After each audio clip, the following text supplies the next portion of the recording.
tinha uma sanfona para os alunos para dividir para 4 alunos e você só pegava no instrumento no momento da aula e ainda aquele tempo dividido para 4 alunos e, se eu não me engano, eram 2 aulas por semana. Então era pouquíssimo tempo que você tinha contato com o instrumento, mas foi o início. Olá, hoje eu estou assim num momento muito especial, começando um projeto assim que faz um tempo que ele estava gestando, e de repente a gente vai sentindo que aquilo vai amadurecendo, que as pessoas vão surgindo. Então hoje eu estou com um convidado assim muito querido. Esse projeto é um projeto onde a gente vem desvendar, né, vem descortinar um pouco da vida do outro, como é que é esse processo do ser humano, né? Porque a gente gosta muito de observar e falar, ficar tirando as nossas próprias conclusões, né? Mas às vezes a gente pensa que é uma coisa e é outra. Então esse projeto é justamente para a gente conhecer um pouco a história do outro, né? Como é que alguém chegou num certo ponto? Qual foi essa caminhada? Conhecer a história do outro também é conhecer a nossa história. Então é isso, é Descortinando Véus. E hoje eu estou com um convidado, né? Que eu vou falar só o primeiro nome, não vou dar dica nenhuma, o nome dele é Marcos. E ele está ali pertinho da gente, na Paraíba, certo? Eu vou chamar ele de São Paulo, chamando a Paraíba. Marcos. Olá, tudo bem, Olá! Ivone? Que satisfação estar aqui contigo. Satisfação é minha, querido. Muito bom estar você aqui. Então, você vai conversar um pouquinho aí, vai contar um pouquinho da sua história, né? Em primeiro lugar, deixa eu te agradecer, tá? Porque eu já conheci o Marcos, né, lá do Instagram, né? E a gente vai admirando, a gente vai aprendendo, como eu digo, a amar, né? Porque eu sou uma apaixonada, né? O amor é uma coisa assim para mim que eu acho que é a cura do mundo, né, Marcos? E eu acho que o Marcos é uma pessoa muito amorosa, né? Porque tem tudo na internet, né? Tem os fakes, né? Tem aquele, sei lá, eu sou meio assim, eu implico, não, aqui não vai, meu coração, é meu coração que manda, ele que acha as coisas. Então, Marcos, você vai contar um pouquinho primeiro, né? O seu nome, então, é Marcos, como é que eu chamo aqui? É Lima? Marcos Pode Lima, chamar né? Marcos Lima, normal. Marcos Lima, sem Como o problema? nome artístico eu utilizo dessa forma, escrito dessa forma, porque Marcos Lima existem muitos, é um nome muito Ah, comum, e eu coloquei escrito dessa forma para diferenciar, para que quando buscar na internet escrito dessa forma, só vai ter como resultado eu. certo, certo. É a forma de visualizar, né? Perfeito. Então, a gente vai fazer assim: você vai começar contando um pouquinho da sua trajetória. Vamos lá na infância, vamos lá da onde surgiu essa pessoinha direto do céu, né? Pá! Onde foi seu primeiro, onde você chegou, né? Onde que te enviaram? Você vai contando um pouquinho para mim, eu vou deixar você sozinha aí contando. Vou Depois a sim, gente vai deixando a dança do coração, intercambiando esse diálogo, tá bom para você assim? beleza. Beleza? Quero começar, Ivone, agradecendo o convite, né? É uma honra muito grande estar aqui iniciando esse projeto, né? Ser o primeiro convidado, é uma responsabilidade grande, né? E É agradecer minha. aí aos céus, né? Às forças por ter feito esse nosso encontro, porque a gente começa a publicar material nas redes sociais e não sabe aonde esse material vai chegar, com quais as pessoas que você está se comunicando, até começarem as interações, né? E eu fiquei muito feliz de ter recebido esse seu convite, né? Primeiro por você me acompanhar meu trabalho, Sim. e depois por me dar a honra de estar aqui contando a minha história, né? Nesse, nessa primeira edição, né? O primeiro vídeo desse projeto seu. Perfeito. Então, estamos honrados. Começa. E como eu brinquei com você aquele dia que a gente conversou, claquete, ou é assim, né? Bem, eu sou músico, sou professor de música, licenciado pela Universidade Federal de Campina Grande, e também sou assistente de administração. Trabalho na biblioteca da UFCG, da Universidade Federal de Campina Grande, aqui em Campina Grande. E atualmente eu componho, divulgo as minhas músicas nas redes sociais, tenho um grupo forró nordestinado que começou como um trio de forró, e hoje a gente toca também, além do trio, sanfona, zabumba e triângulo, a gente utiliza guitarra, contrabaixo, é praticamente uma banda de forró, estamos preparando nosso show agora para o São João. Mas, assim, até chegar a esse estágio atual, né? Muita coisa aconteceu na minha vida, na minha história, e uma vida que realmente foi uma batalha devido à origem humilde da minha família. Eu pude contar alguma coisa da minha vida já para a Ivone, mas ela quis guardar, né, a surpresa para essa conversa aqui. E, e assim, da nossa início de conversa prévia, eu falei a Ivone que eu venho de uma família pobre. Ela me falou que não gosta desse termo, mas eu não consegui achar outra palavra para definir melhor, porque eu acho que humildade tem muito a ver com o caráter, né? Como a pessoa se comporta diante do mundo, né? Tem pessoas é, é, com baixa renda, com baixo poder financeiro, né, aquisitivo, que são arrogantes. Então, é uma pessoa que, nesses meus termos, pode ser uma pessoa pobre financeiramente, mas não tem humildade, né? Então, acho que humildade é mais relativa a um estado do ser da pessoa do que uma questão financeira. E nós éramos as duas coisas, eram humildes e pobres em recursos financeiros, né? A questão social e econômica, né? Eu sou paraibano, nasci na cidade, na verdade no sítio, na zona rural do município de Cuité, na Paraíba, mas fui criado numa cidade pequena do Rio Grande do Norte, que é a divisa com a Paraíba, é Coronel Ezequiel, uma cidade de 5 mil habitantes. Meu pai, agricultor, e tem uma borracharia que fazia concertos de bicicleta, e minha mãe, agricultora, também cuidava da casa. E, assim, era uma situação muito difícil porque o trabalho na borracharia era incerto, dependia de quando tivesse clientes ou não. O trabalho com a agricultura de subsistência aqui no Nordeste depende muito da chuva. Então, assim, graças a Deus, fome nós nunca passamos, mas a gente passou dificuldades. Tinha dias em que não havia na mesa a mistura, como dizia o pessoal, que é a proteína, né, a carne. A gente teve algumas vezes de comer feijão com farinha. Então, assim, passou algumas dificuldades.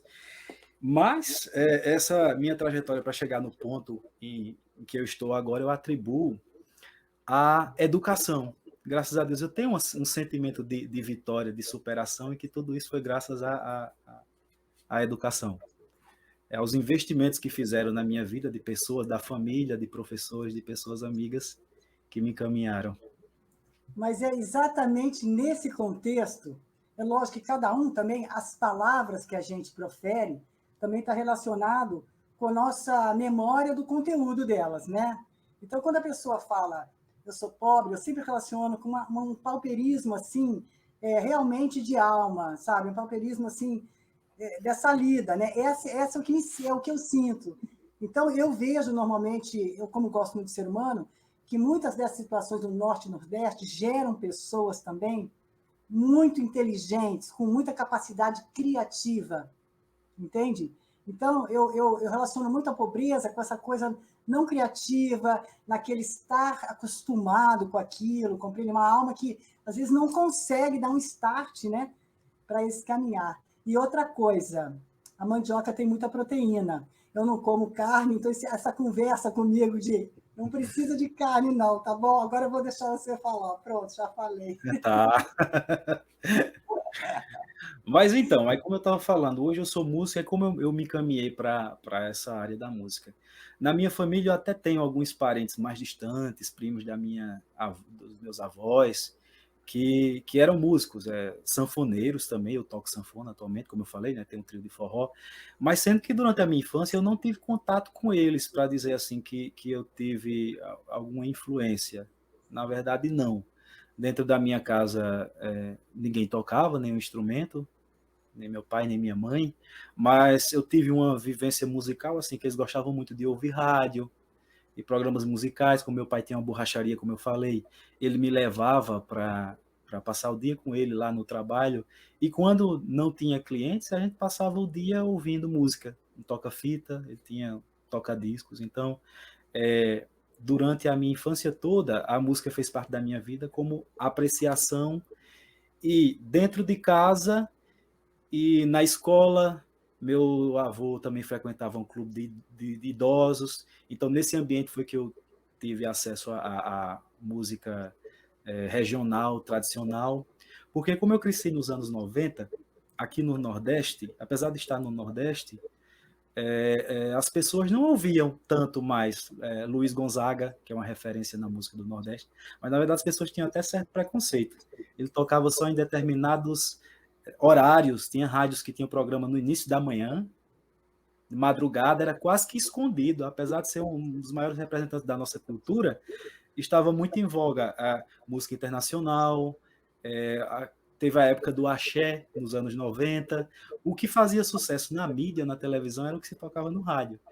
E essa parte mais ligada à cultura e às tradições, eu vim ter acesso no clube de idosos, com meu avô, nas músicas que meu pai ouvia de discos e fitas que ele tinha, e na escola, principalmente na época do São João. Então, eu acredito que, assim, devido a esses espaços que eu frequentei e o tipo de música que meus pais, meus avós ouviam, foi que eu me encaminhei para esse lado mais da cultura tradicional do Nordeste, porque os meus colegas, o pessoal da minha geração, já me viam assim, como você só gosta de música de velho, como é que você gosta de um tipo de música desse? Sim, Aí sofri, é isso. inclusive, o que depois eu viria a se tornar um termo da moda, né? O bullying, né? Que a gente não sabia o que era, mas eu sofri esse tipo de preconceito Mas também. você sabe, Marcos, isso que você está me falando, justamente depois dos anos 90 no Brasil, quer dizer, esse processo é um caminhar, né? Desde da alimentação, enfim, dos vários setores da vida, foi uma massificação tão grande que eles queriam apagar o que era nosso como cultura, né? Então, desde a alimentação, a roupa que você usa, mas o Brasil é muito maior que isso, né? Então, justamente, acho que o que me encantou muito no seu trabalho foi ver isso, né? Uma pessoa, eu não gosto muito de termo jovem, velho, eu sou um pouco fora, eu não gosto nada que é muito estereótipo, assim, sabe? Massificante, mas com poucos anos de corpinho, de poucos anos de teu corpo em relação, né? Você está justamente fazendo esse resgate, né? Porque isso já é uma história. Mas uma coisa você não me falou. Você é filho único, Marcos? Não, eu tenho um irmão. Ah, Na verdade, eu fui o segundo filho, mas o, sim. o, o primeiro filho da minha mãe, ele morreu com 1 mês e pouco. E eu fiquei sendo o mais velho, né? E tenho um irmão Sim. mais novo que eu, 4 anos, se chama Márcio, também é músico. Também é música. Ai, tá vendo? Eu vou desvendando aí, eu vou descortinando véus. Mas então, você está me dizendo que você já estava lá na escola, né? Já estava ouvindo umas coisinhas e vamos embora que eu estou aqui para te ouvir. Nós estamos. Isso. Aí eu sempre fui muito interessado assim nas escolas. Eu não, você sempre foi muito inteligente. Eu não me vejo assim, mas eu sempre fui muito esforçado. Eu gostava de estudar. E os professores começaram a reconhecer isso em mim, né? E investir em mim. E eu acho que perceberam também muita timidez. Me falavam depois, eu não tinha essa percepção, mas que eu andava na rua de cabeça baixa, talvez até por causa dessa, não sei, da situação social, do preconceito dos colegas, algum, alguma coisa. E os professores começaram a me direcionar para as artes. Aí começaram a colocar em grupo de teatro da escola, colocaram para declamar poesia nas semanas culturais, em eventos, e participar de apresentações, né?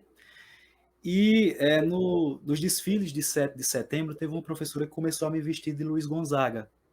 Por 3 anos seguidos, vestido de Luiz Gonzaga. Eu era Gente, criança, eu não sabia quem era aquela figura, o que representava, eu só sei que me vestiam de Luiz Gonzaga. Tinha momentos que era com sanfona de brinquedo, outro ano foi uma sanfona feita de caixa de sapato e papel, para fazer o fole, né? Papel amassada, eu tenho as fotos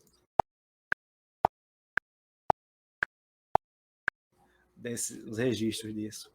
Só que aí, depois, veio a curiosidade de saber quem era aquela pessoa, né? Aquela figura que eu representava nos desfiles de 7 de setembro. Porque, como eu lhe disse, hoje,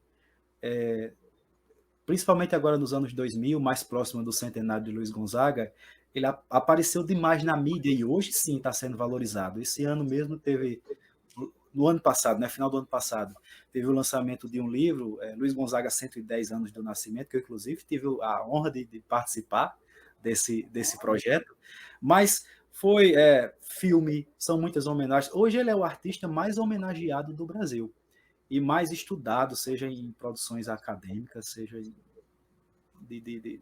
Mas é interessante, Mas né? na época não era, então era uma... Mas na época não era, né? Nos anos 90 não era. Não, então, assim, para vocês buscar uma informação, e também não tinha internet, a gente não tinha acesso à internet, apesar de já estar começando, né, no Brasil, nas cidades pequenas, demorou mais.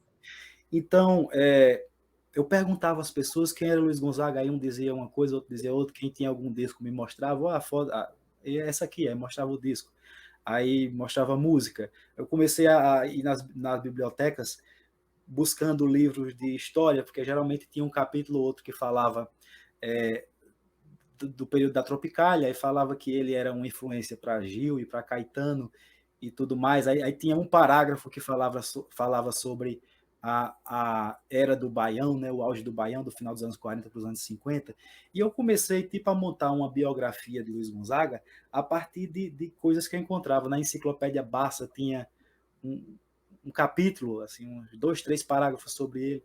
Então, tudo que eu encontrava, eu acho que ainda tenho esse caderno, eu ia escrevendo à mão, ia nas bibliotecas e fazia essa pesquisa de tudo que eu encontrava falando sobre Luiz Gonzaga.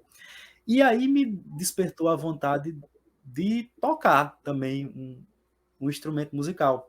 Nasceu a vontade de tocar sanfona.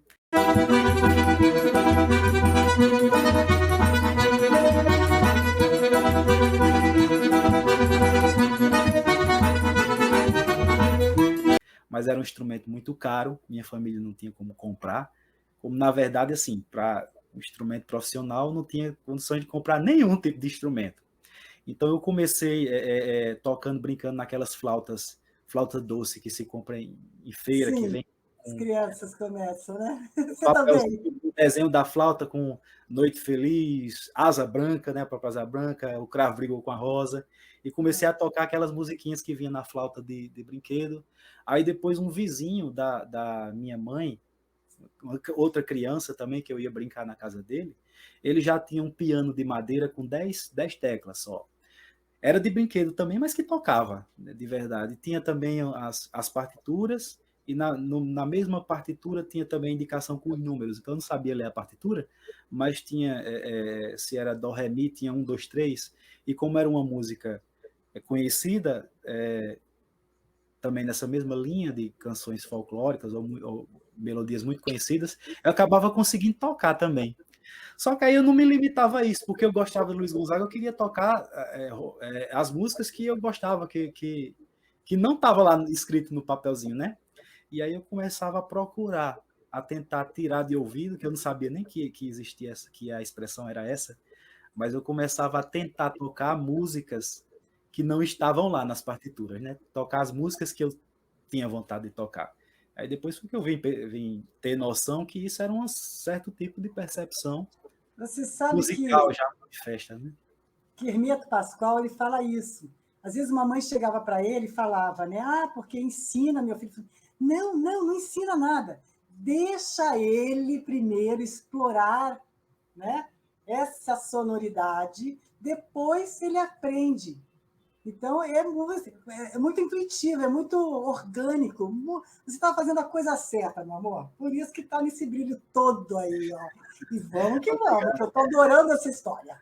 Aí depois, uma coisa curiosa, que depois de estudar música, né, eu vim perceber que uma coisa que eu fazia nessa época, quando eu tentava tirar as músicas de ouvido, é que eu começava a tocar determinada música E esse teclado, esse piano de brinquedo, ele não tinha os sustenidos e os bemóis. Para quem é músico que está acompanhando a entrevista vai saber o que eu estou dizendo.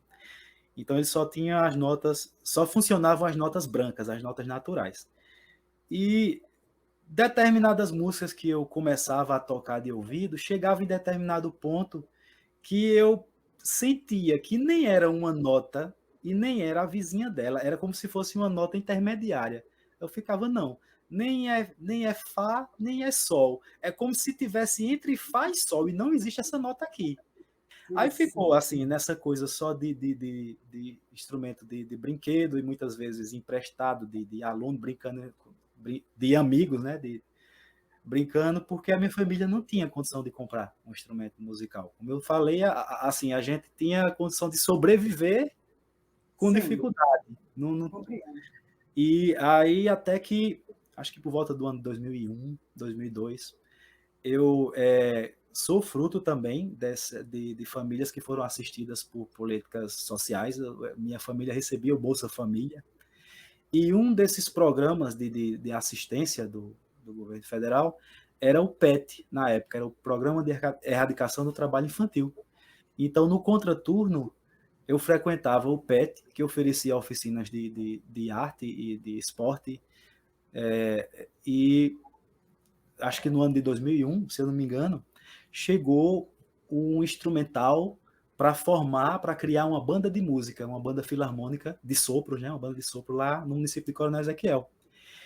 E já tinha uma turma de jovens e adultos que estavam com o professor de música, estudando teoria para quando esses instrumentos chegassem, mas abriram também para algumas crianças, né, algumas crianças e adolescentes do PET. Então foi feito o convite e eu quis de pronto participar na banda, e puxei meu irmão também. Ele fazia uma oficina de jiu-jitsu, que é muito bom, eu também fazia. Eu digo, não, mas vamos entrar na banda? Vamos entrar na... Aí puxei ele, e que bom que ele está aí, está na música também. Não que talvez tivesse um futuro brilhante também no jiu-jitsu, mas né, jiu-jitsu não, era Kung Fu. Era Kung Fu. Aí, mas a gente foi para a banda de música, e eu comecei com trompete e ele com sax horn. E foi a minha oportunidade de estudar com um instrumento profissional, porque aí a banda cedia, né? Cedia o instrumento, emprestava o instrumento. E eu passei quase 20 anos tocando em banda de música. Eu comecei com trompete, foram 2 anos lá em Coronel Ezequiel. Depois, no ensino médio, eu ganhei uma bolsa integral em uma escola particular, em Santa Cruz, Rio Grande do Norte. Então, eu tive que mudar para essa outra cidade para estudar como bolsista, né, nessa escola particular, e tudo com a ajuda dos professores, que viam alguma coisa em mim, né, viam interesse, como eles viam que eu queria alguma coisa, foram me incentivando e ajudando, inclusive para me manter nessa outra cidade, né, com passagem, com alimentação, e eu fiz Você foi morar lá ou você ia e fui vinha? morar, fui morar lá, mas Sozinho, com a família? Como é que foi isso? não, foi na casa de uma amiga da minha mãe. Na verdade, foi o seguinte: a borracharia do meu pai, né, que ele fazia, chamava vulcanização, né, que era remendo do pneu de bicicleta.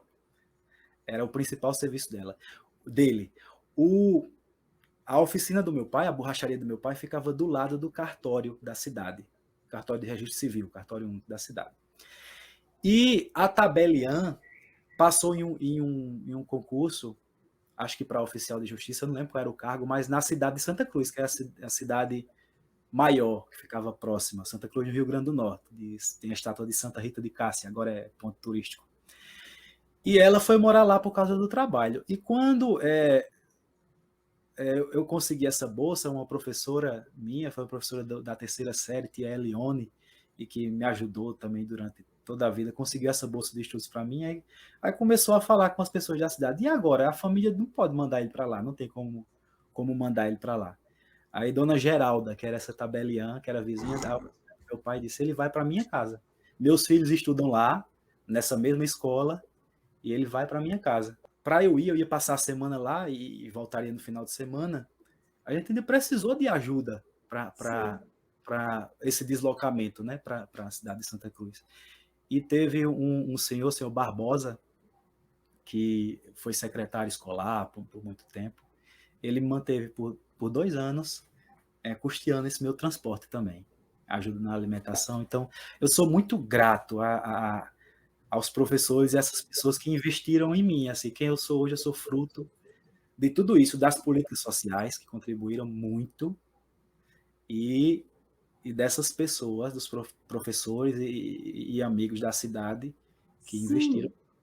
Isso que você está falando é um grande ponto, né? Até a gente tinha conversado isso no início, porque acho que as pessoas gostam muito assim de apontar o dedo para certas pessoas. Nós estamos vivendo uma situação muito complexa, né?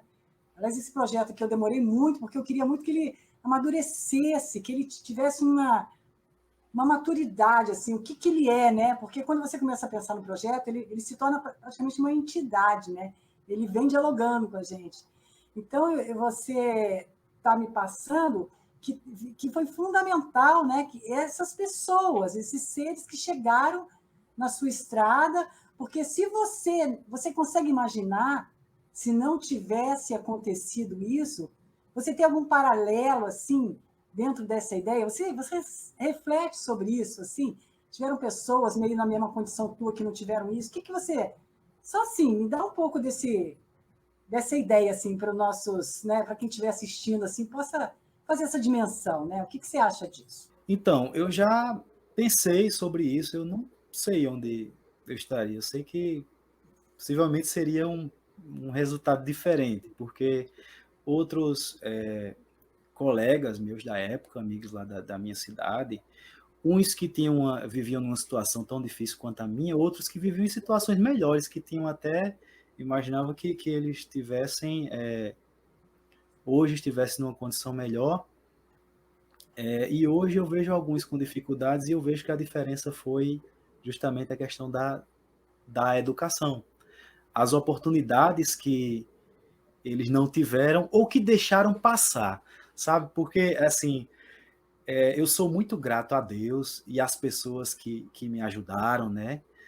Pelas oportunidades que eu tive, mas eu via que não estava sendo assim em vão, não era por que eu tive e os outros não tiveram. Talvez porque naquele momento eu soube enxergar o potencial que a educação teria na minha vida, assim, o benefício que aquilo poderia. Tinha algo em você, existia uma força em você, né?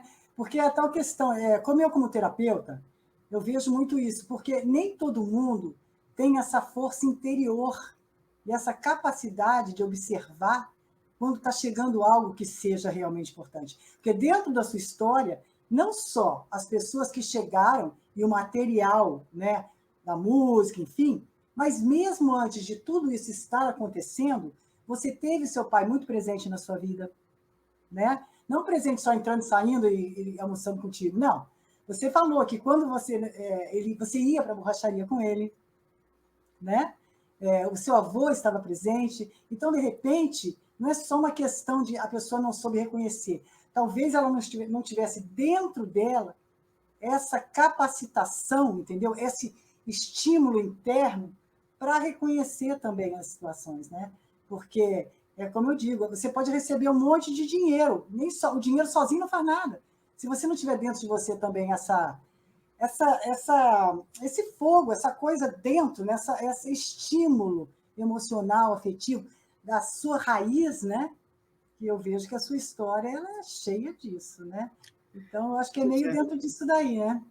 E assim, eu sei que eu nem sempre tive consciência dessa importância da educação. A partir de certo ponto foi que da minha vida, é que com leitura, né, é que eu fui ter realmente uma noção de que a educação poderia ser a diferença. Mas antes disso foi o ambiente, assim, as pessoas que conviveram comigo, como você falou, meus pais. Eu ia para o roçado com meu pai, mas eu percebia que, assim, que eu não sei se foi uma coisa dele, assim, voluntária, se ele percebeu que fez isso, mas eu acho que eu recebi um tratamento também do meu pai, diferente de outros colegas, de não me prender tanto ao trabalho na roça. Tanto que, assim, eu acompanhei eles durante toda a minha infância, mas eu não posso dizer que eu nunca trabalhei no pesado na roça. Ajudei a semear, ajudei a plantar, a colher. Que é bom, né? É bom Sim, você ter essa noção, né? mas eu ia, assim, era no sentido de ajudar. Eu ajudei meus pais na agricultura. Eu Ajudou. nunca trabalhei, tá entendendo? Nunca me foi colocada, assim, uma carga. Eu vejo meus alunos, né, que eu trabalho com pessoas que tiveram vários problemas de vida, e eles falam exatamente isso. Às vezes ele tem nele uma vontade, os pais falam, não, filho de pobre não faz assim, compreende? Como é diferente. Tem muita Sim, gente. Aí você assim, começa a sobrecarregar aquele emocional, aquele espiritual, ele começa a se sentir incapaz, né? Não é que nem você disse, eu era tímido. Mas timidez é uma coisa momentânea, não é uma depressão espiritual, não é uma depressão, né, que está te afundando. Pelo contrário, né, você foi perdendo essa timidez através de dessa visão também das pessoas, né? Que eu acho que também é importante a gente deixar aqui registrado isso, porque esse canal é para isso, é uma terapêutica, né? E que a pessoa tenha oportunidade também de se reconhecer e perder um pouco essa crítica das coisas e ver que as coisas são. A gente aqui é uma cebola, eu brinco, né? Tem muitas camadas que compõem um ser, né? E que compõem uma vida. Então, você estava falando que você notou isso, né? Realmente que você, além de receber essas oportunidades, você soube usá-las, você teve essa força dentro de você, né? E assim vamos contando a sua história. sim, aí, dentro do que você falou agora, né, da experiência de que outras pessoas lhe contaram, meu pai tinha um pouco disso também, assim, de enxergar na questão social, né, de classe social, né, financeira, um certo limite. Por exemplo, ele não tinha o sonho de me ver doutor ou de que eu terminasse um curso superior, porque devido à dificuldade, né, que a gente enfrentava, é como se ele visse que havia um limite. E naquela época realmente era bastante difícil, principalmente você sendo de uma cidade do interior e bastante pequena. Aí eu lembro que os professores me incentivavam, e ele também, assim, me deixava livre para estudar, né? Como não me exigia do trabalho na roça ao ponto de atrapalhar os estudos, mas ele dizia assim, você vai terminar o que tiver de estudo para você aqui, na cidade, porque a gente não tem condição de mandar você para estudar fora. E na época, lá em Coronel Ezequiel, a gente tinha até o ensino médio. Ele dizia, pronto, você terminou o segundo grau, está muito bom. Ele dizia, filho de pobre, aprendeu a ler, já está muito bom. E, a princípio, eu criança, ok. Aí só que depois eu fui crescendo, né, avançando nos estudos assim, alguns professores falando em ensino superior e tal, e sabendo da dificuldade que seria, mas com aquela vontade de chegar. E hoje, graças a Deus, eu tenho. Eu sou formado em música, tenho licenciatura em música, especialização em educação musical, estou concluindo agora mestrado em administração pública. Então, cheguei muito mais longe do que na época se esperava, né? Mas Sim, era a situação que a gente tinha, porque tudo isso que eu consegui foi graças ao meu trabalho, a uma condição de trabalho que me permitiu investir na educação, mas até para as pessoas que cresceram comigo e que tinham essa mesma limitação devido a um curso superior estar a 150 quilômetros de distância, uma cidade a 150 quilômetros de distância, que seria a capital, Natal, né, que é Coronel Ezequiel, no Rio Grande do Norte, ou então Campina Grande, que está praticamente à mesma distância lá da cidade que eu morava, mas quem não tivesse um parente na cidade maior ou condições de se manter, não fazia um curso superior, né? Tinha que se contentar com o ensino médio, realmente. E quando que esses meus amigos, esses meus conterrâneos, né, também tiveram acesso ao ensino superior? Quando houve a expansão do ensino superior, principalmente no governo Lula, né? No primeiro governo Lula, onde houve a instalação de vários campos universitários no interior. Você Então, sabe que eu acho que é importante abrir aqui. Eu sou uma pessoa assim que eu tenho uma dificuldade com política e tal, mas a gente ter essa visão de que foi um ser que chegou num certo patamar, que pôde fazer isso, abriu muitas possibilidades para as pessoas, né? Muito interessante o que você está falando. As chamadas camadas sociais, né? As possibilidades, abriu muito mesmo, porque era um elitismo extraordinário. Até nas faculdades que eram ditas públicas, também não era, só tinham filhos de pessoas que tinham um certo poder social, monetário, enfim, né? Então houve sim uma grande abertura nas últimas décadas aí para, né, possibilidades, sim, sim, sim. Foi muito legal isso que você acabou colocando, não defendendo o nome de ninguém, mas eu não, acho que as pessoas representam um certo, e foi, né, nele que isso foi abrindo e você foi indo, né? E você foi indo.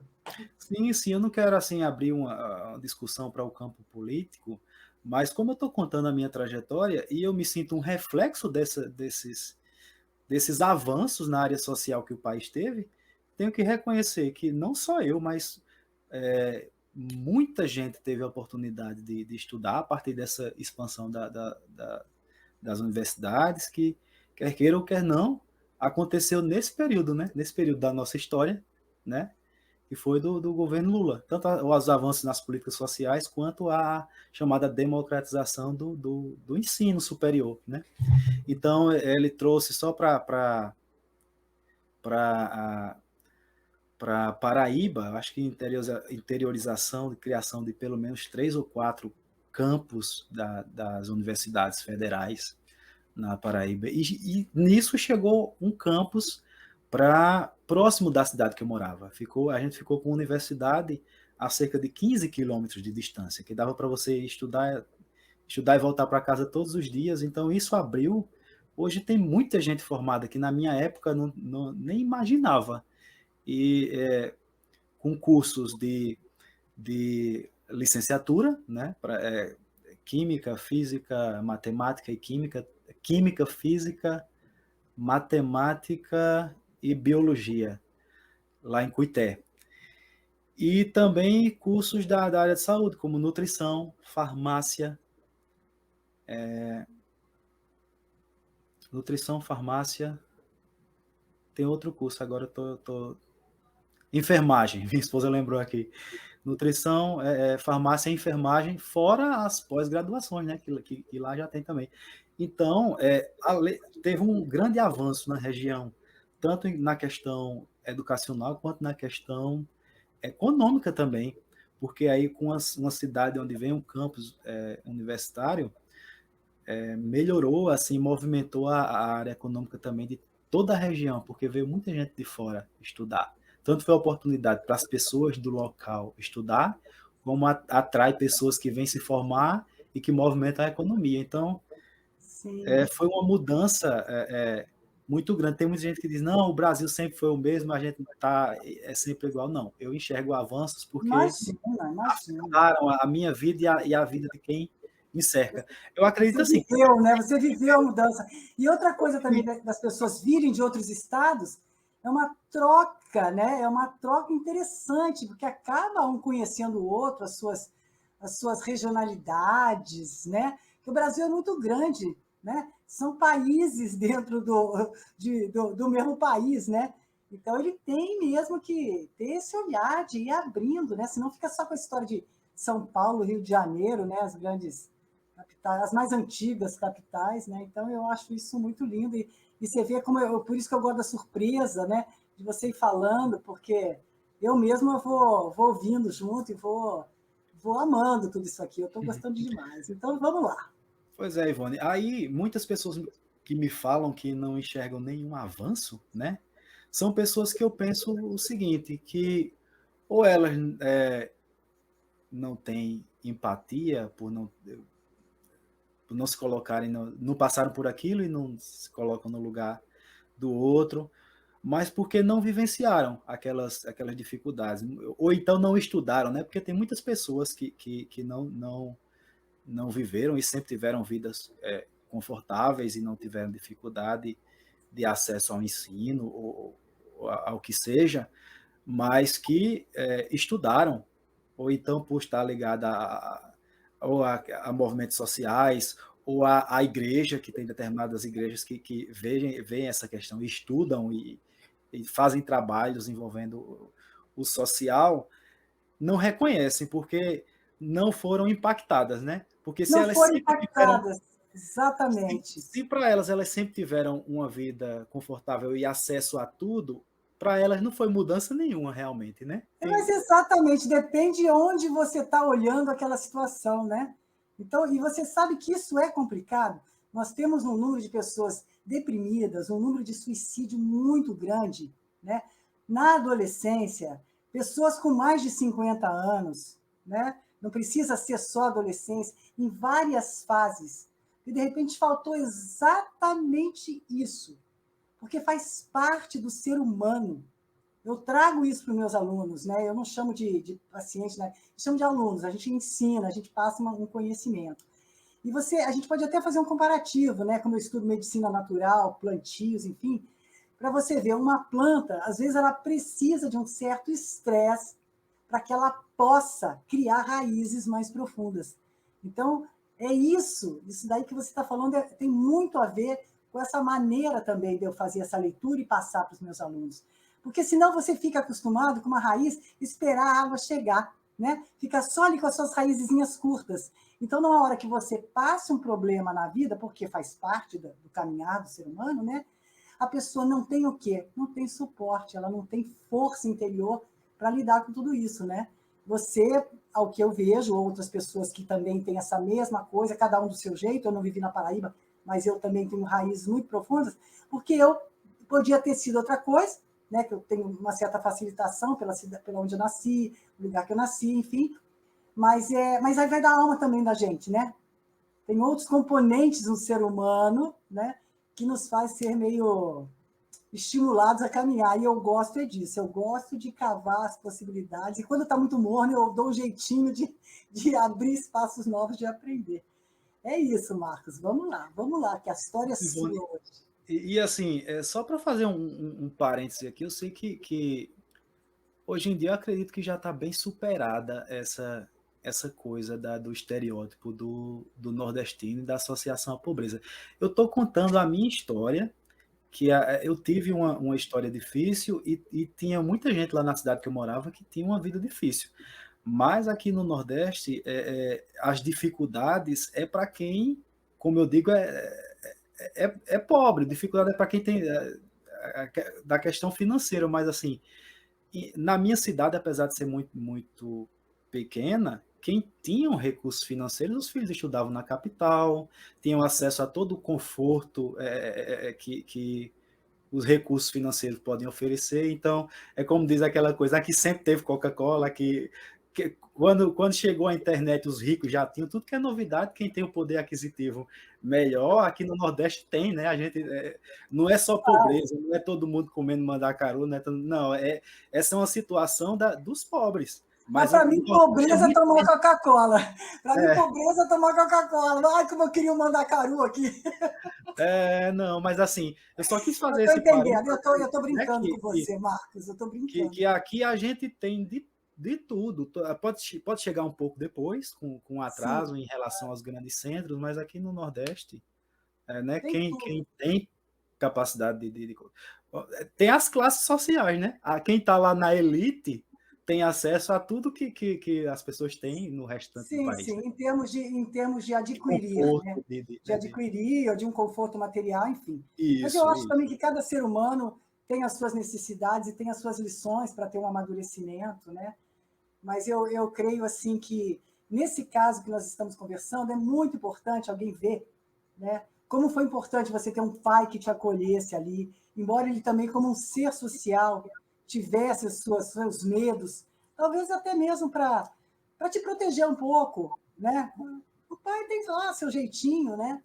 Mas você foi muito acolhido e O pai, dentro de uma ciência que chama-se constelação familiar, é aquele que põe o filho no mundo, assim, no sentido de dar o suporte dentro de si para que ele tenha essa força de seguir. Então, você viu que, apesar de tudo, esse amor estava lá dentro de você, né? E você se tornou uma pessoa, e está se construindo ainda, é óbvio, né? A gente se constrói todo dia. Mas uma coisa que você conta aqui para a gente, que eu gostaria de também saber, é todo esse teu processo social. Porque eu falo até que não é nem social, até troco um pouco essa palavra. Social, eu acho que às vezes assim, você compra uma cesta básica e joga na mão de alguém, tá? É uma coisa socioeconômica. Então você tá fazendo um emergencial, você está fazendo, né, curando um ferimento mais exposto, né? Mas eu chamo de humanitário, que eu sou uma servidora humanitária. Então, quando eu dou aula lá numa casa de pessoas que estão querendo se reencontrar, pessoas que tiveram problema de adicção, enfim, eu vejo isso, não é social, isso é humanitário, porque você está tocando o humano no outro. Então, eu quero que você fale um pouquinho. Então, eu falo muito para os meus alunos aqui também no estúdio particular que servir ao próximo faz parte da nossa alma, daquilo que habita o interior desse corpo que adquiriu emoções, adquiriu um caminhar na área externa do ser, né? Na superfície. Então, quando você é um servidor do próximo, você está o quê? Nutrindo a sua alma. E você nutrindo a sua alma, o seu corpo externo também acha os caminhos. É uma linguagem que nós vamos ter que aprender, porque a gente não é ensinado a isso, né? Tudo nosso é muito superficial. Então, eu creio que você também tocou num ponto, né, que também estimulou toda a sua felicidade da sua alma. Então, eu gostaria que você falasse também como é que começou essa situação tua de oferecer para o próximo também o que você ofereceu. Não vou falar nada, vamos lá. Certo, sim, sim, sim. Como eu vinha falando, né? Eu me sinto muito agraciado, abençoado, né, por todas as oportunidades que eu tive e as pessoas que me proporcionaram essas oportunidades, né? E chegou um certo momento da minha vida que eu me vi na necessidade de retribuir isso. Só que eu via que, assim, as pessoas que tinham me ajudado, eu não conseguia enxergar algo que elas precisassem de mim. Então, elas não precisavam de mim. O meu agradecimento à vida, né, a Deus, a essas pessoas, seria através de um trabalho que eu fizesse em prol de outras pessoas que estivessem precisando, né? E depois eu pude desenvolver esse trabalho através de um projeto social, que eu coordenei por mais de 10 anos, que eu vou falar daqui a pouquinho sobre ele. Antes de chegar nessa parte, eu queria só falar mais um pouquinho do que veio antes, né? Coisas acho que eu considero importantes. Eu estava Sim, fique à falando, vontade. Vamos lá. primeiro, assim, sobre os meus avós. Eu falei lateralmente sobre eles, né, da influência musical, mas os meus avós, sobretudo meus avós maternos, com quem eu tive mais proximidade, porque os pais da minha mãe, eles só tinham ela, como ela, minha mãe é filha única. Então, talvez até por causa disso,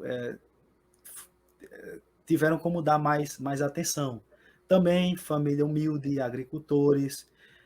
Só que meu avô, ele teve tuberculose e ainda jovem ele conseguiu uma aposentadoria que chama, né? Um auxílio.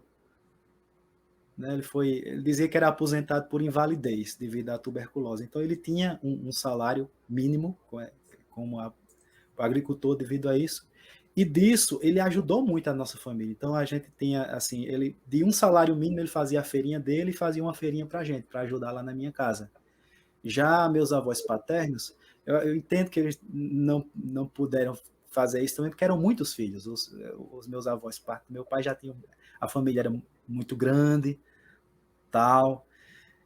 Mas eu tive essa grande ajuda do meu. Mas também estavam presentes também na educação, né, na criação. E antes de chegar na parte do projeto social, eu queria falar da minha formação lá em Santa Cruz. Quando eu fui para cursar o ensino médio, eu fui para a banda de música de lá. Eu fazia parte da banda de música de Coronel Ezequiel. Aí quando eu mudei, tive que sair da banda, mas procurei me encaixar na banda de música de Santa Cruz. E lá eu passei, antes eu tocava trompete, passei para saxofone tenor.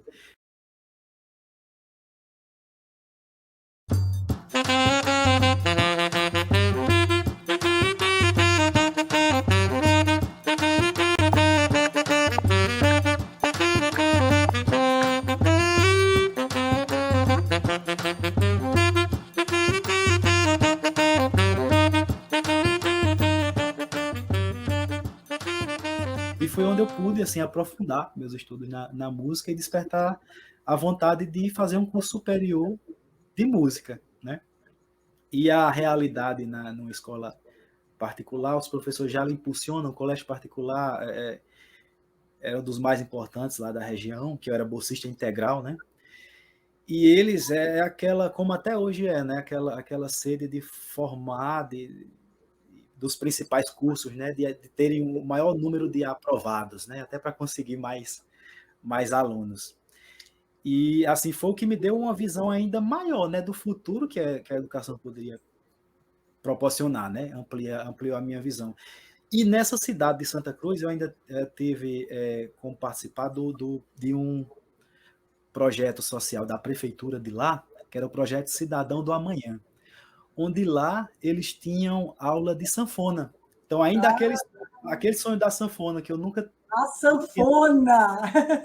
tinha tido a oportunidade de tocar, mas lá eu pude, pela primeira vez, tocar no sentido de pegar mesmo, né? De sentir com o toque, né? E de estudar. Só que como era a situação lá? Lá tinha uma sanfona para os alunos para dividir para 4 alunos e você só pegava no instrumento no momento da aula e ainda aquele tempo dividido para 4 alunos e se eu não me engano eram 2 aulas por semana. Então era pouquíssimo tempo que você tinha contato com o instrumento, mas foi o início, foi o início os primeiros ensinamentos lá em Santa Cruz, no Projeto Cidadão da Manhã. Quando o claro do sol vai despontando por detrás das montanhas lá da serra, abro a porta e sinto o cheiro da terra, no puleiro do quintal canta o galo, bota a sela no lombo do cavalo e depois de tomar o meu café, com carinho, amor e muita fé, vou levando minha vida de gado, sou vaqueiro e vivo apaixonado por forró, vaquejada e... Aí, resultado, quando eu fui prestar vestibular,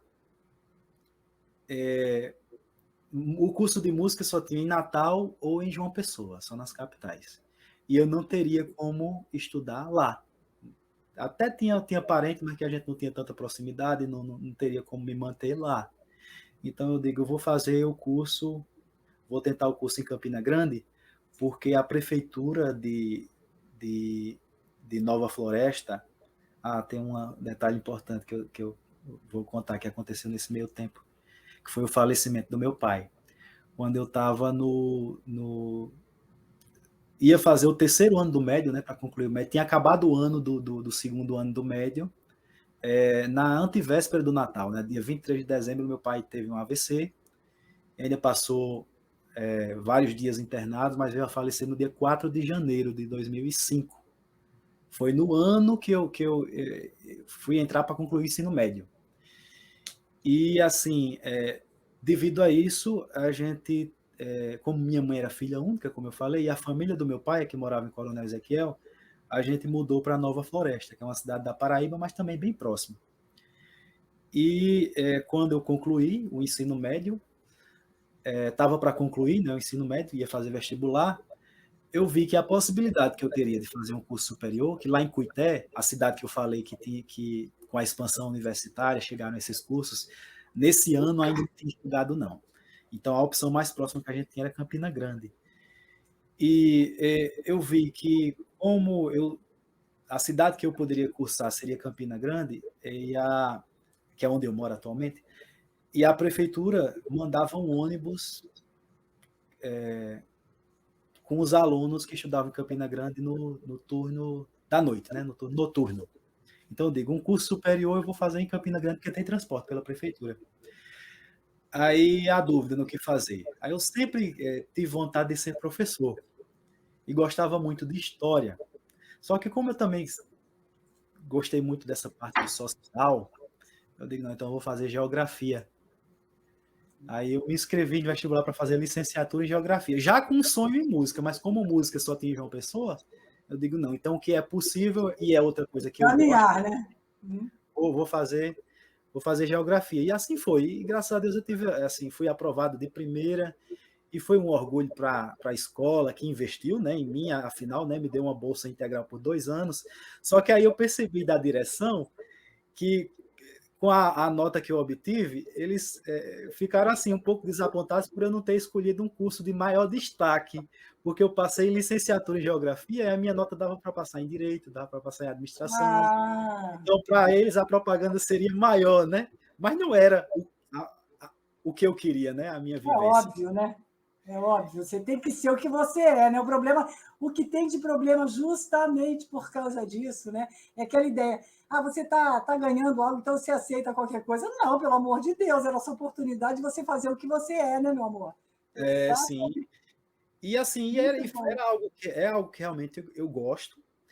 E eu não cheguei a concluir o curso de geografia, porque quando eu estava no terceiro ano do curso, eu passei no concurso dos Correios. Então eu já tinha trabalhado no IBGE no Censo Agropecuário de 2007, emprego temporário, mas também por concurso. Graças a Deus, todos os concursos que eu tenho feito tenham sido aprovados. Mas aí os Correios eram um emprego fixo, né? Era um concurso fixo. O trabalho do IBGE foi temporário. E para a cidade que eu ia trabalhar, eu não teria como trabalhar nessa cidade e continuar o curso de geografia. Então, eu tive que trancar, que encerrar o curso. E depois, quando eu passei no concurso da UFCG, que é o meu cargo atual, sou servidor há 13 anos da UFCG. Quando eu passei no concurso da UFCG, que retornei para próximo da minha cidade, para justamente trabalhar nesse campus, que foi uma expansão, né, desses campos que vieram com a expansão universitária, um curso que foi criado, foi onde eu entrei, comecei para trabalhar, aí morando já nessa cidade e trabalhando, eu tive a oportunidade. Aí em 2009, abri o curso de música em Campina Grande. Então, quando eu tive a oportunidade de voltar a estudar para concluir os estudos, eu poderia voltar para concluir geografia ou fazer música, que já era o meu sonho. Aí, nessa época eu já tinha condições, né, a oportunidade de fazer, eu fui lá fazer música. Aí entra o que você me perguntou, né, sobre essa questão da retribuição, né, do social. Doar, né? De doar para humanizar, né? Oferecer para o próximo, né? A vida da gente, enfim, que a gente Isso. tem que oferecer, que é autêntico em nós, né? Acho que é importante isso. Nessa época, eu já estava tocando na banda de música de Nova Floresta, que era onde eu morava, né? Onde eu fui morar quando meu pai faleceu. Aí minha mãe, a filha única, a gente foi morar com meus avós em Nova Floresta. Acho que eu já contei isso agora, né? E lá em Nova Floresta, eu entrei para a banda de música, eu comecei a cantar no coral da igreja.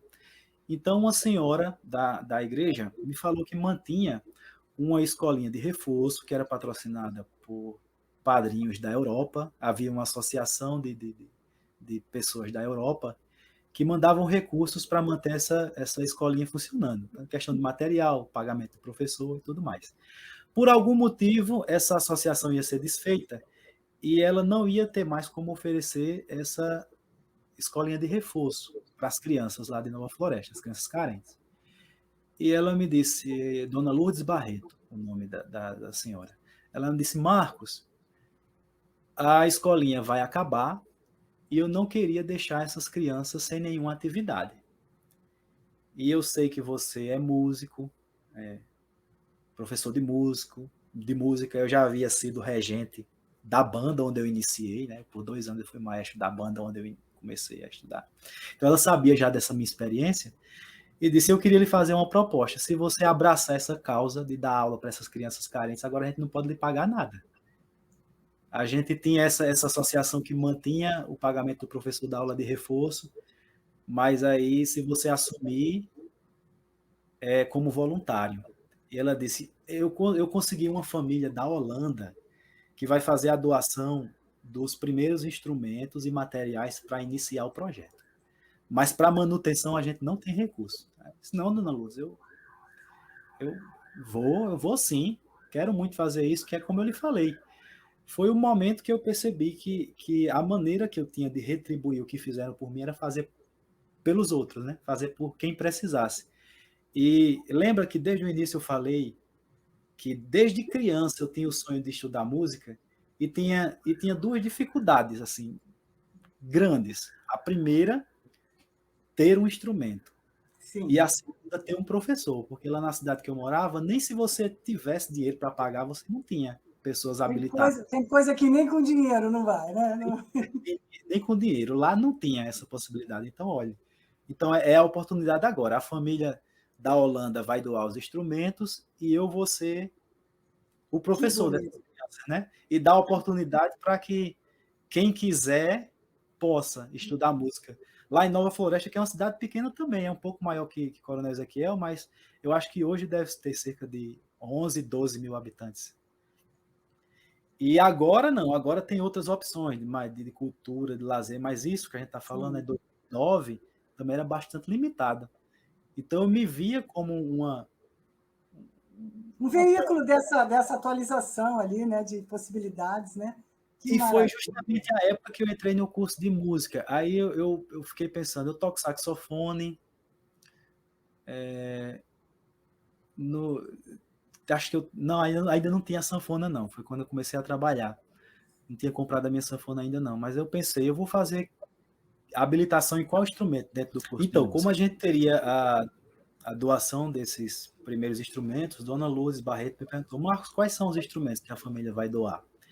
E que justamente essa família é da família a qual pertencia uma freira, irmã Mip Ibis, que acho que a partir dos anos 70, por vários anos desenvolveu trabalhos de evangelização aqui no Brasil, mas também trabalhos sociais na comunidade, né? Ela já era falecida nessa época, mas a família dela, né, a família dela, na Holanda, continuou a ligação com a comunidade, ajudando e ia doar os primeiros instrumentos. Aí eu pensei em sugerir para que fossem comprados flautas doces e escaletas, porque eram instrumentos baratos, porque na minha mente esse projeto teria continuidade e talvez outras pessoas, outras famílias quisessem colocar seus filhos para estudar em um número maior além do que aqueles alunos iniciais. E uma maneira de O que é escaleta? acessível seriam ter instrumentos baratos, né? Então outras pessoas poderiam comprar flautas ou escaletas. Mas o que é escaleta, Marcos? Me conta o que é escaleta. Desculpa a minha ignorância, eu não sei o que é escaleta, Cambó. Então, até muito próximo dessa época do convite, né, para o início do projeto, eu também não sabia o que era. Ah, bom, tô pensando que é só Eu vou apresentar para você esse instrumento aqui. Ele não chega a ser exótico, mas muita gente no Brasil ainda não conhece. Você sabe o nome dele? Aqui no Brasil ele é conhecido como escaleta. A escaleta pode ser tocada de várias maneiras. Você pode utilizar esse bocal para soprar.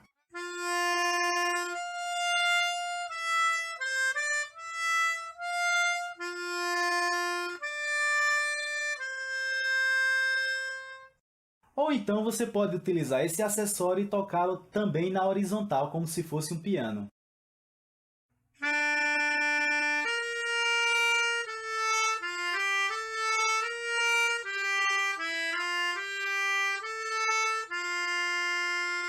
Existem inclusive várias técnicas que você pode aplicar na escaleta para simular o jogo de fole da sanfona. Por exemplo,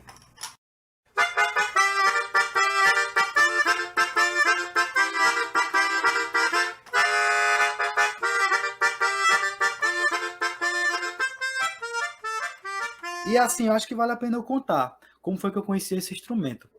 Quando eu trabalhei nos Correios, eu trabalhei por pouco mais de um ano, quase 2 anos nos Correios.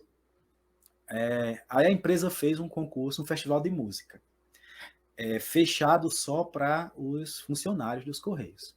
Tinham as eliminatórias estaduais e o primeiro lugar de cada estado ia para o festival nacional. E nesse festival você tinha que apresentar uma música autoral e só concorria entre servidores. E eu compus uma música, um shot, né, de minha autoria, escrevi no festival e fui selecionado. Fui para a final estadual e fiquei em terceiro lugar. Não fui para eliminatória nacional, mas ganhei troféu, ganhei premiação, a minha composição ficou em terceiro lugar. Aí acontece que gravação demo que eu mandei para a seleção foi acompanhada de violão, e a introdução do shot eu fiz cantando a melodia na boca, com sílabas aleatórias, como tem algumas músicas de Geraldo Azevedo. A introdução era lê, lê, lê, cuneiro, nê, lê, lê, nê, lê, lê, cune, laiá, algo assim. Aí seguia. Eu fiz a introdução cantando, né, com essas sílabas assim. E quando eu fui para a música foi selecionada, que eu fui para um ensaio, a banda base não tinha sanfona para acompanhar o shot, né? Forró, mais esse shot. Aí só que um dos músicos falou: olha, eu não tenho sanfona, mas eu tenho esse instrumento aqui, que é a escaleta, e que tem um som que lembra um pouco o som da sanfona. Aí ele disse: ah, então que legal, então pronto, você toca aí. Aí ele disse: não, mas é para você cantar o Lelê com o Nerunê também, junto. Mas aí foi nessa oportunidade que eu conheci esse instrumento. E na época eu ainda não tinha comprado a minha sanfona, porque apesar de eu já estar trabalhando e de ser um salário bom, um salário bacana lá nos Correios, Quanto eu ainda custa? não tinha conseguido. Oi? Quanto custa uma sanfona? Quanto que O custa? valor mínimo de uma sanfona é em torno de 5, 6 mil reais, as mais simples. Carambola! Mas daí chega a 50 mil, 80 mil fácil, se você. As boas mesmo, as profissionais. Que coisa de louco! Nossa, eu jamais que elitismo, né? É como um piano, né? Porque ele é um instrumento complexo, né? O piano também é bastante caro. O Né? piano, dependendo da marca da sanfona, Sim. se equivale. Mas você ainda consegue encontrar sanfonas a partir de 5, 6 mil. Mas, assim, então se torna bem mais barato do que um piano, né? Que piano você só vai de 40, 50 mil para lá. Mas ainda assim é muito caro. É muito caro. Quando eu Nossa! consegui comprar a minha sanfona, que foi em 2012, eu acredito, eu comprei por 3 mil reais. É uma das marcas mais simples, mais baratas, mas 3 mil reais era muito dinheiro na época. Então, era um instrumento caro. E apesar de eu já estar trabalhando nos Correios nessa época, eu tinha acabado de entrar nos Correios, e os primeiros salários eu fui comprar uma moto que eu precisava para trabalhar, eu fui ajudar a minha família, fui tentar construir casa, tinha outras necessidades mais urgentes. Eu sempre tive o sonho de ter uma sanfona, mas como eu tinha as prioridades na época do festival, eu ainda não tinha. Aí então eu digo: não, então tá aí. Enquanto eu não tenho condição de comprar a minha sanfona, eu vou comprar uma escaleta, que tem um som parecido, e comecei a tocar meus forróis na escaleta. Aí quando veio o projeto social, eu digo: pronto. A escaleta, as mais simples, que o material não é tão bom, o acabamento não é tão bom, mas dá para estudar, dá para tocar, dá para fazer uma apresentação. Até hoje em dia, a partir de R$ 150 você já encontra. Então, para um projeto, tanto caberia no orçamento que tinha disponível lá com a doação da família da Holanda, né, que iria comprar os primeiros instrumentos, quanto seria um instrumento viável para que as famílias que quisessem colocar seus filhos depois, comprar, né, e colocar os filhos na aula.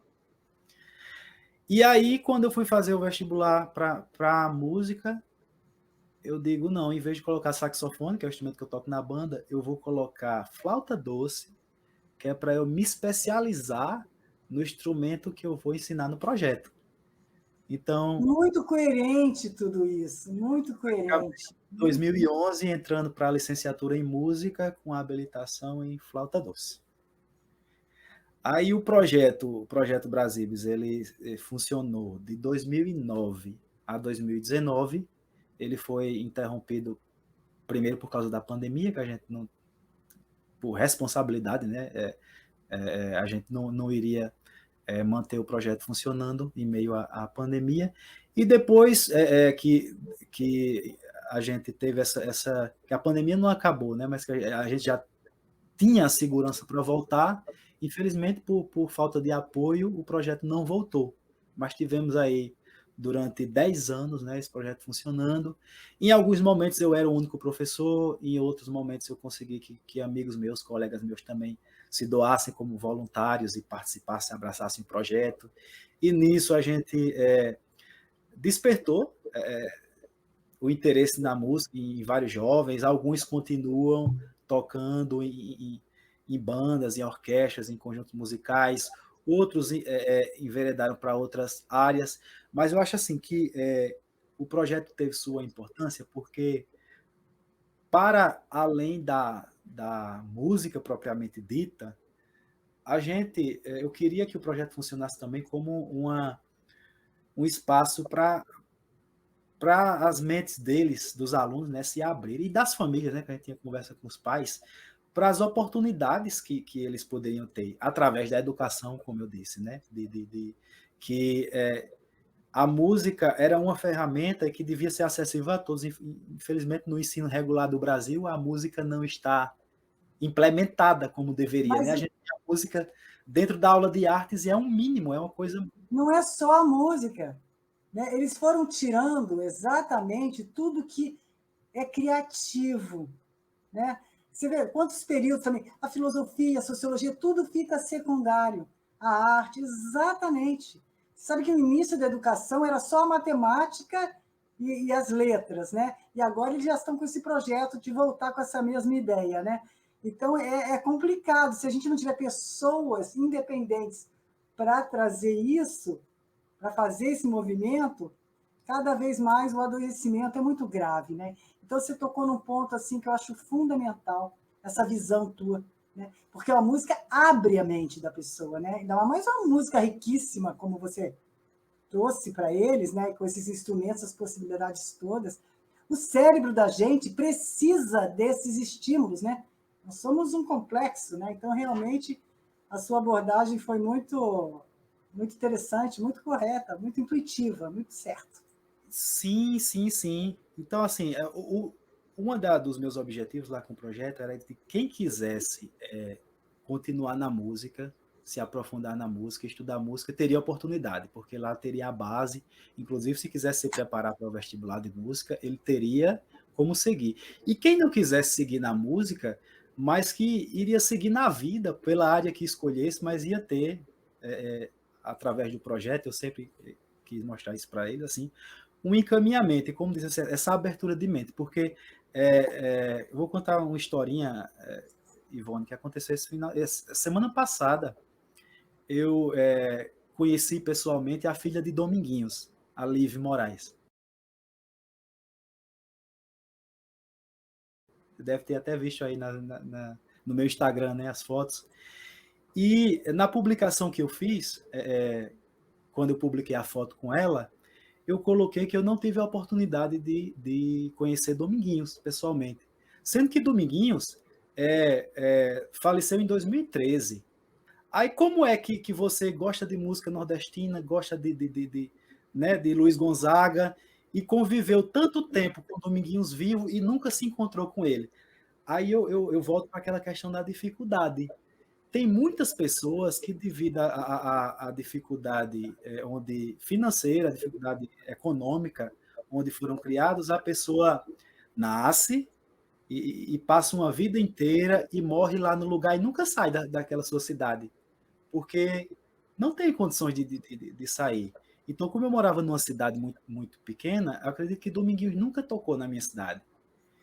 E os shows dele que tinham em cidades maiores, próximas às minhas, eu nunca fui, porque na época eu não trabalhava, minha família não tinha condição, então eu nunca pude ir onde o artista estava.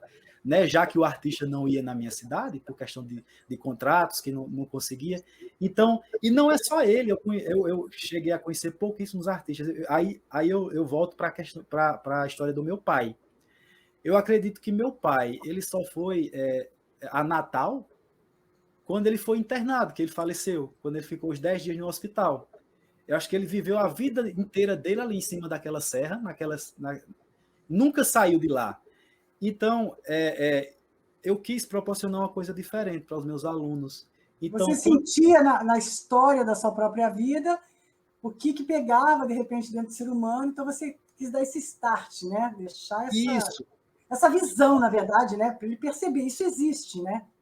Às vezes, e precisamos um do outro mesmo, né? É aquela pessoa de fora, porque às vezes o meio que ele está não vai chegar nessa visão, né? Então, eu quis oferecer isso para meus alunos. Então, quando a gente começou além das aulas, a gente tinha as apresentações. A gente começou a fazer apresentação na própria cidade, em eventos religiosos, eventos sociais. Aí depois começou a receber convites para tocar fora, em outras cidades da região, até que a gente veio aqui, veio em Campina Grande, tocou em Areia, tocou em Alagoa Grande, que é a cidade onde nasceu Jackson do Pandeiro.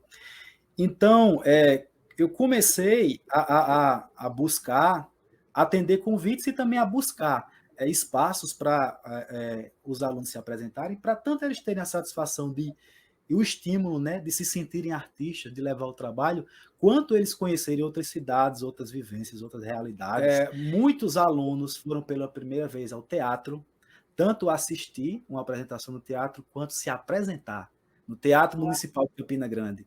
A maioria dos alunos vieram a Campina Grande pela primeira vez com um projeto.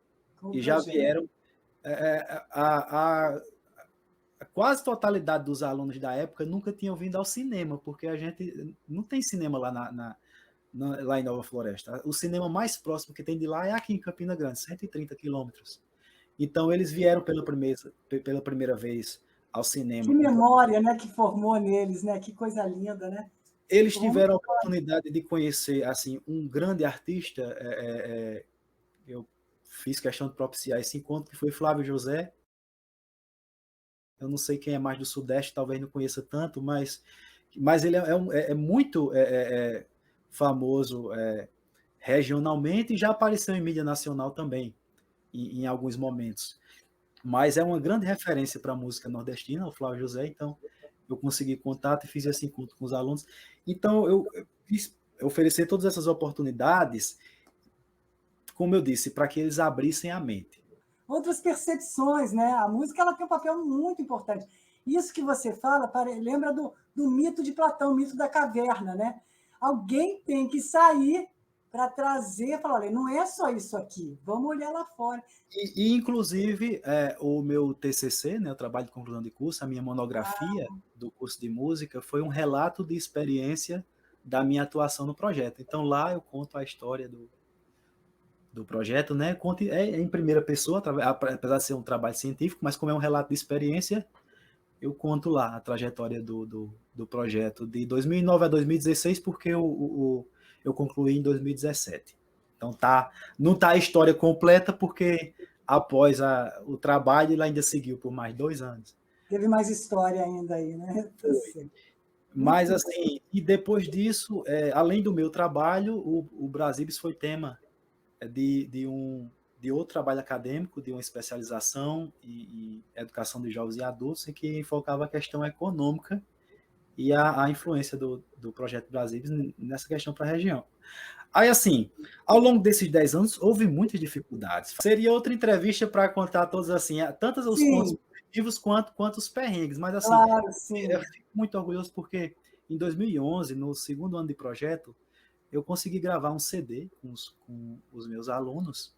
Olha que delícia. E lançar, e tá aí nas plataformas digitais, e assim, fora a Flávia Venceslau, ela é natural lá da cidade onde eu atuei nesse projeto, Nova Floresta, mas fora ela, que foi para um grande centro, Campina Grande, e depois, não sei, mas foi para São Paulo e conseguiu desenvolver seu trabalho, né, crescer numa cidade grande, o projeto Brasíbis são os artistas de Nova Floresta que conseguiram gravar um CD, vamos dizer assim, oficial, porque na época, em 2011, o pessoal ainda costumava usar CD, e a gente não fez um CD promocional replicado em casa.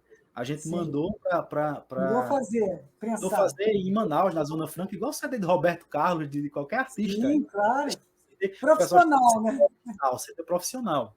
A gente gravou lá mesmo, inclusive eu participei da gravação, da mixagem, porque porque é tanta coisa, eu começo a me ver obrigado a mexer com tanta coisa, que ou eu sou produtor musical também, mas tudo isso, como a gente já conversou, Ivone, devido à necessidade. Então, eu acabei tendo que aprender a fazer muitas coisas. Eu tinha 12 anos de idade, 12 para 13 anos de idade, quando me colocaram para editar e apresentar o principal jornal da emissora de rádio. Era uma rádio comunitária, é um rádio que só abrangia a cidade, né, o município, mas mesmo assim é muita responsabilidade.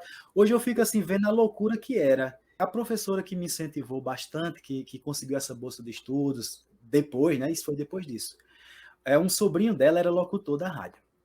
E ele gravava, na época não tinha internet lá na cidade, ele gravava um programa, um jornal de outra rádio.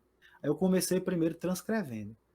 Aí depois eu comecei a fazer participações lendo as notícias, né? Eu sei que, por fim, eu não sei se o pessoal não gostava, os apresentadores da época queriam um programa musical, né? Aí acharam que estava dando certo eu fazendo a leitura, depois eu fiquei sozinho. Então, com 12 anos, eu editava, apresentava o jornal e ainda fazia a técnica. Aí depois eu ganhei o programa musical, acho que eu fiz rádio por uns 3 anos.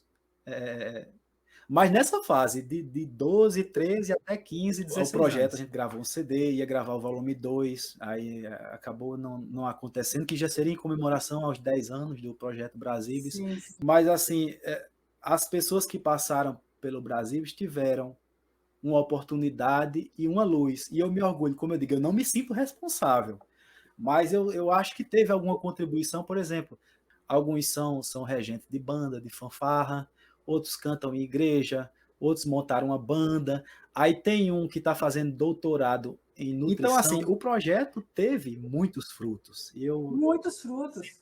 Ele aborda, porque sabe o que acontece? Veio uma pessoa de outro país, né? Porque quando a gente olha a nossa história, parece que é lenta a transformação, né? Então, parece que tudo que é ligado à música, essas coisas assim, ela não tem valor, né? O brasileiro foi muito criado para trabalhar, né? A nossa história vem do escravagismo, né? Então, acho que está muito ligada com isso, com a história do Brasil. Então, é como se os brasileiros tivessem sempre que servir aquele linha de serviço, né? Estou ali para ser um finalizador do ideal de alguém, né? Alguém cria e você, o brasileiro, teria que ficar. Porque é a nossa história. Se você lembra da gente, então, para que música, né? Para que poesia, né?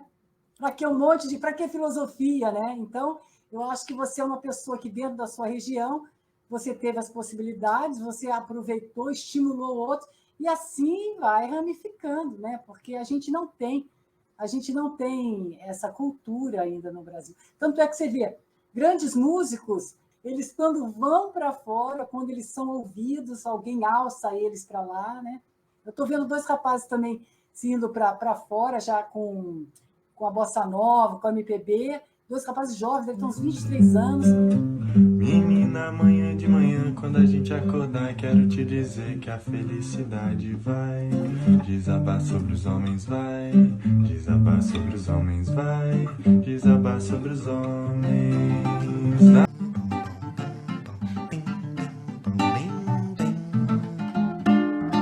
É só isso, meu baião, e não tem mais nada não. O meu coração pediu assim. Eles estão na Europa, né? Eles estão agora estão tocando os grandes clássicos da MPB, porque se não tiver alguém que nem você está fazendo essa coisa do Nordeste, né? Dentro do seu coração, dentro do seu crescimento, né? Então, acho que nós precisamos de representantes renovando. Eu quis apresentar para os alunos do Projeto Brasílios música de qualidade. A gente já faz um juízo de valor, né? Quando a gente diz música de qualidade, mas assim, músicas que eu gosto e que eu acho que eles deveriam conhecer, né? Então, mas o que eu quero dizer com isso não conteúdo, né? Não uma música que denigre, né? Essas coisas que... Isso, usando mas qualidade aí... nesse sentido. Sim. Mas foi o que eu procurei fazer no projeto, porque as músicas que estão aí na mídia, né, que estão na TV, que estão no top do Spotify, né, das plataformas, que é tocado em rádio, que está em todo canto, são músicas comerciais, né, música de mercado feita para vender. Eles têm acesso a isso todo dia. Se eu fosse colocar eles para tocar isso no projeto, seria mais do mesmo. E eu quis oferecer uma música diferente, que eles não teriam oportunidade de ouvir em outro espaço, se não tivesse quem apresentasse a eles. Então, eu fiz isso com a música regional, para Luiz Gonzaga, Dominguinho, Jacques do Pandeiro, Marinês, Flávio José, né, citando os mais contemporâneos, Petrúcio Amorim, Maciel Melo, outros compositores regionais, mas também MPB. A gente fez em 2012 um trabalho o ano inteiro sobre Luiz Gonzaga, que era o ano do centenário de Luiz Gonzaga. Em 2013 a gente fez sobre Vinícius de Moraes. A gente estudou o ano, então não ficou assim só restrito ao Nordeste, mas ficou levando eles para conhecer um tipo de música boa. Aí vou entrar na avaliação, que eu considero boa. Mas é qualidade. Música, né, de qualidade, com conteúdo. De poesia, de conteúdo, de letra. Mas aí eu não dizia a eles que a outra música era ruim, mas a outra música está aí. Você já tem acesso a isso na hora que quiser. Às vezes você assim, em algum momento já está tão saturado daquilo que você não quer ouvir, mas acaba ouvindo. Olha, Marcos. Em todo ponto. Mas eu acho que você está sendo delicado, gentil como você mesmo é. Mas eu, como terapeuta, como estudiosa do cérebro humano, a qualidade de tudo que a gente ouve faz toda a diferença na nossa saúde. Entende? Eu acho que você está sendo até um músico, né? Você está tendo um critério, um cuidado, né? Mas é claro que existe uma coisa meio tendenciosa em deixar as pessoas sempre com nível... Tanto é que você vê, você colocou músicas com bom conteúdo, vamos supor, Luiz Gonzaga, como todos esses que você citou, eles falam das suas próprias regiões, eles falam muito bem, tem um português muito interessante, rico, né? Vinícius de Moraes, a mesma coisa. Quer dizer, são brasileiros que representam as suas regionalidades, não é verdade? E que são conhecidos internacionalmente. Pois é, a gente trabalhava com um repertório bem diverso. Tinha música religiosa também, até porque o projeto nasceu dentro da igreja, mas tinha MPB, tinha música clássica, eu tentei, né, expandir, inclusive a mente deles também nessa questão musical, né, fazer conhecer o que há de bom também por aí na música, que eles... Eu acho que eles não teriam acesso se não tivesse quem apresentasse. Eu também acho que não. O projeto podia ser em outro espaço, mas... Você fez seu papel. Esse papel, né? Você fez o seu papel. Aliás, uma coisa que eu trabalho muito, né? Eu dou aula nessa casa que eles são evangélicos, né? E a minha formação, eu sou IOG, mas eu sou uma universalista. Eu acho que qualquer igreja, o que ela tem que fazer com o ser humano é torná-lo melhor. Se você é uma boa pessoa, não importa, ao meu modo de ver, o título daquela igreja, né? Se você não se tornar alguém melhor, não é verdade? Então, é justamente nisso daí. É uma coisa ecumênica. A música é algo ecumênico, né? Tem que unir as pessoas. A partir do momento que ela é uma letra, que ela está elevando, que ela está, né, trazendo algo de positivo e não denegrindo, não falando coisas que deixam a pessoa deprimida, doente, enfim, ela expande o ser humano. E foi bem o seu olhar, né? Você trouxe sociologia, você trouxe antropologia, você trouxe vigor para aquela alma se sentir bem, não é isso? Você fez o seu papel. E dentro dessa questão da religiosidade, o link que eu queria colocar é o seguinte, que tem na oração do Pai Nosso, um pedaço que eu gosto de falar bastante com meus alunos, que é assim: seja feita a sua vontade, assim na terra como no céu. Nós deveríamos fazer oração sempre assim, que eu seja o propósito do meu Criador em mim. E eu creio, eu vejo que você tem sido isso. Você tem sido o propósito do Criador na sua vida e tem estimulado outras pessoas a encontrarem o seu propósito, porque ser o que o mercado precisa não habilita o ser humano a ser o propósito divino para as suas vidas. Então, seja feita a vossa vontade, Criador, tanto no céu quanto na terra. Não é interessante esse olhar? Vamos ser o propósito. Vamos ser o propósito. E, assim, eu fui criado num ambiente católico, muito religioso e tudo mais, todos os dogmas, rituais e tudo mais. Minha avó celebrava o mês de maio, se ela fosse viva agora, ela estava rezando o mês de maio inteirinho, toda noite, rezando o terço, com a casa cheia de gente. Fui criado nesse ambiente, nas novenas do mês de maio. Sendo que, assim, o que eu consumi tudo isso da Igreja Católica, mas o que eu mais me identificava e me despertava assim atenção era o lado social da Igreja também, e inclusive de Jesus Cristo, porque ele foi o principal defensor dos oprimidos contra a opressão do Império Romano, a opressão da própria Igreja da época, os fariseus. Ele foi um sociólogo também, né? Ele mudou os costumes de homens, mulheres, né? Você sabe, aqui não deve dar para ver direito, né? Eu tenho a Madre Teresa de Calcutá, a irmã Dulce, e aqui o Francisco, né? O nosso querido irmão Francisco.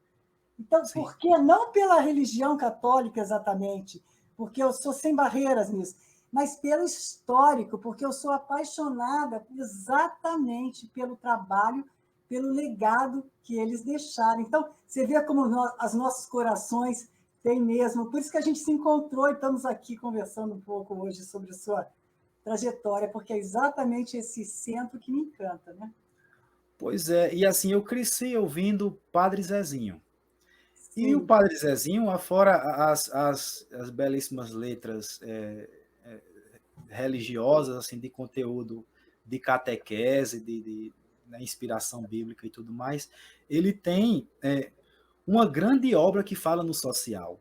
Todo o disco dele sai pelo menos com umas 2, 3 canções fortes, em que muitas vezes fortes até com a própria igreja católica. Ele tem música, inclusive, que fala no respeito aos ateus, a quem não tem religião. As pessoas são há muitas pessoas ateus muito mais honestas em questionar do que muitos que se dizem crentes ou cristãos. Mas então, eu sempre admirei demais. Como o padre Lancelotti. Você conhece o trabalho do Lancelotti? Sim. Eu estava assistindo uma reportagem, ele falando. Ele é uma pessoa totalmente também que abre, e eu acho que toda igreja também é importante que venham pessoas também um pouco com um olhar um pouco mais abrangente, né? Para poder oxigenar, tudo tem que dar uma certa... E Jesus, ele não via o rótulo, ele não via a profissão da pessoa, não via a origem da pessoa, não via a condição social, não via de que país ele era, de que, né, ele... Nem as dificuldades em que as pessoas estavam mergulhadas, né? Isso. Ele recebia do jeito que chegava, né? E nesse meu estudo, e principalmente através da música, eu explorei um pouco as músicas das campanhas da fraternidade, que a CNBB, né, a Conferência Nacional dos Bispos, começaram a fazer desde os anos 60, se não me engano, começou em 1964, e que todo ano, durante a quaresma, traz um tema social, um tema importante para ser discutido, é o papel da igreja seja água, seja Amazônia, já comunicação, a vida, o idoso, a pessoa com deficiência, assim, colocar isso em discussão. E nos anos 80, associada à CNBB, surgiram as comunidades eclesiais de base que tiveram um movimento, se atrelado também a um movimento político, mas era um movimento de luta pelo trabalhador e pela causa social. Então, eu admiro muito essa ala da igreja que quer desenvolver as pessoas, né? que para além de uma coisa só de louvar, trata do mundo real, do dia a dia, das necessidades. Eu acho também que é um papel da igreja, sim. Das pessoas. E eu tive a alegria de quando a gente gravou o CD do projeto Brasílios, a gente escolheu 4 músicas do Padre Zezinho para gravar, e quando eu entrei em contato com a editora para pedir o licenciamento das músicas, né, para pedir autorização para gravar, a irmã que era responsável por essa parte dos direitos autorais, ela disse, olha, eu vou encaminhar aqui para o escritório do Padre Zezinho, para ele avaliar o projeto de vocês, porque geralmente quando acontece assim de um projeto social, ele costuma dispensar o pagamento dos direitos autorais. Então ele vou mandar para lá, você aguarda uma resposta. Acho que com 2 semanas depois chegou um e-mail que, além do padre ter dispensado a parte que tocava a ele, porque tudo isso é regido por contrato, tem uma parte que é do autor, tem uma parte que é da editora, que administra os direitos, né? Um percentual que é da editora. Então, além dele abrir mão, autorizar e abrir mão dos royalties, né, dos direitos autorais dele, ele pediu para as Paulinas, né, para a editora Paulinas, também abrir mão da parte. Então, foi totalmente gratuito, como forma de apoio ao projeto. Então, Claro. foi outra satisfação, né? Maravilhoso, Marcos. Aí, Ivone, acho que a gente já está se encaminhando para o final.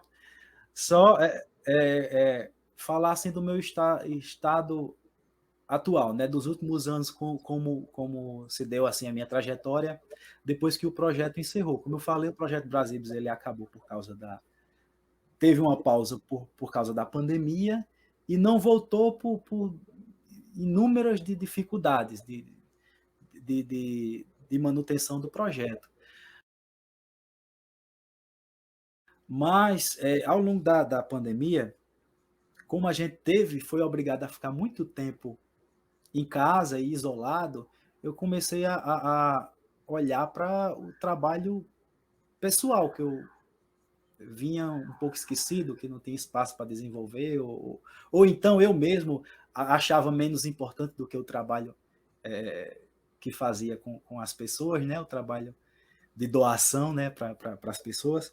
Mas eu vi que eu tinha umas composições guardadas, eu tive espaço para criar outras coisas, e eu comecei a postar vídeos meus, né, pessoais nas redes sociais. Quando o claro do sol vai despontando, por detrás das montanhas lá da serra, abro a porta e sinto o cheiro da terra, no puleiro do quintal canta o galo, bota a sela no lombo do cavalo, e depois de tomar o meu café, com carinho, amor e muita fé, vou levando minha vida de gado, sou vaqueiro. Até então eu fazia, não era a minha apresentação, era a apresentação da banda de música, era a apresentação do Projeto Brasílios, onde eu colocava eles para aparecer. Eu era mais mas os artistas eram o conjunto, né? Era uma produção coletiva. Como a gente foi obrigado a ficar sozinho, né? Eu comecei a fazer os vídeos sozinhos. E comecei a falar... Eu acho que o propósito dessa pandemia foi muito isso mesmo, né?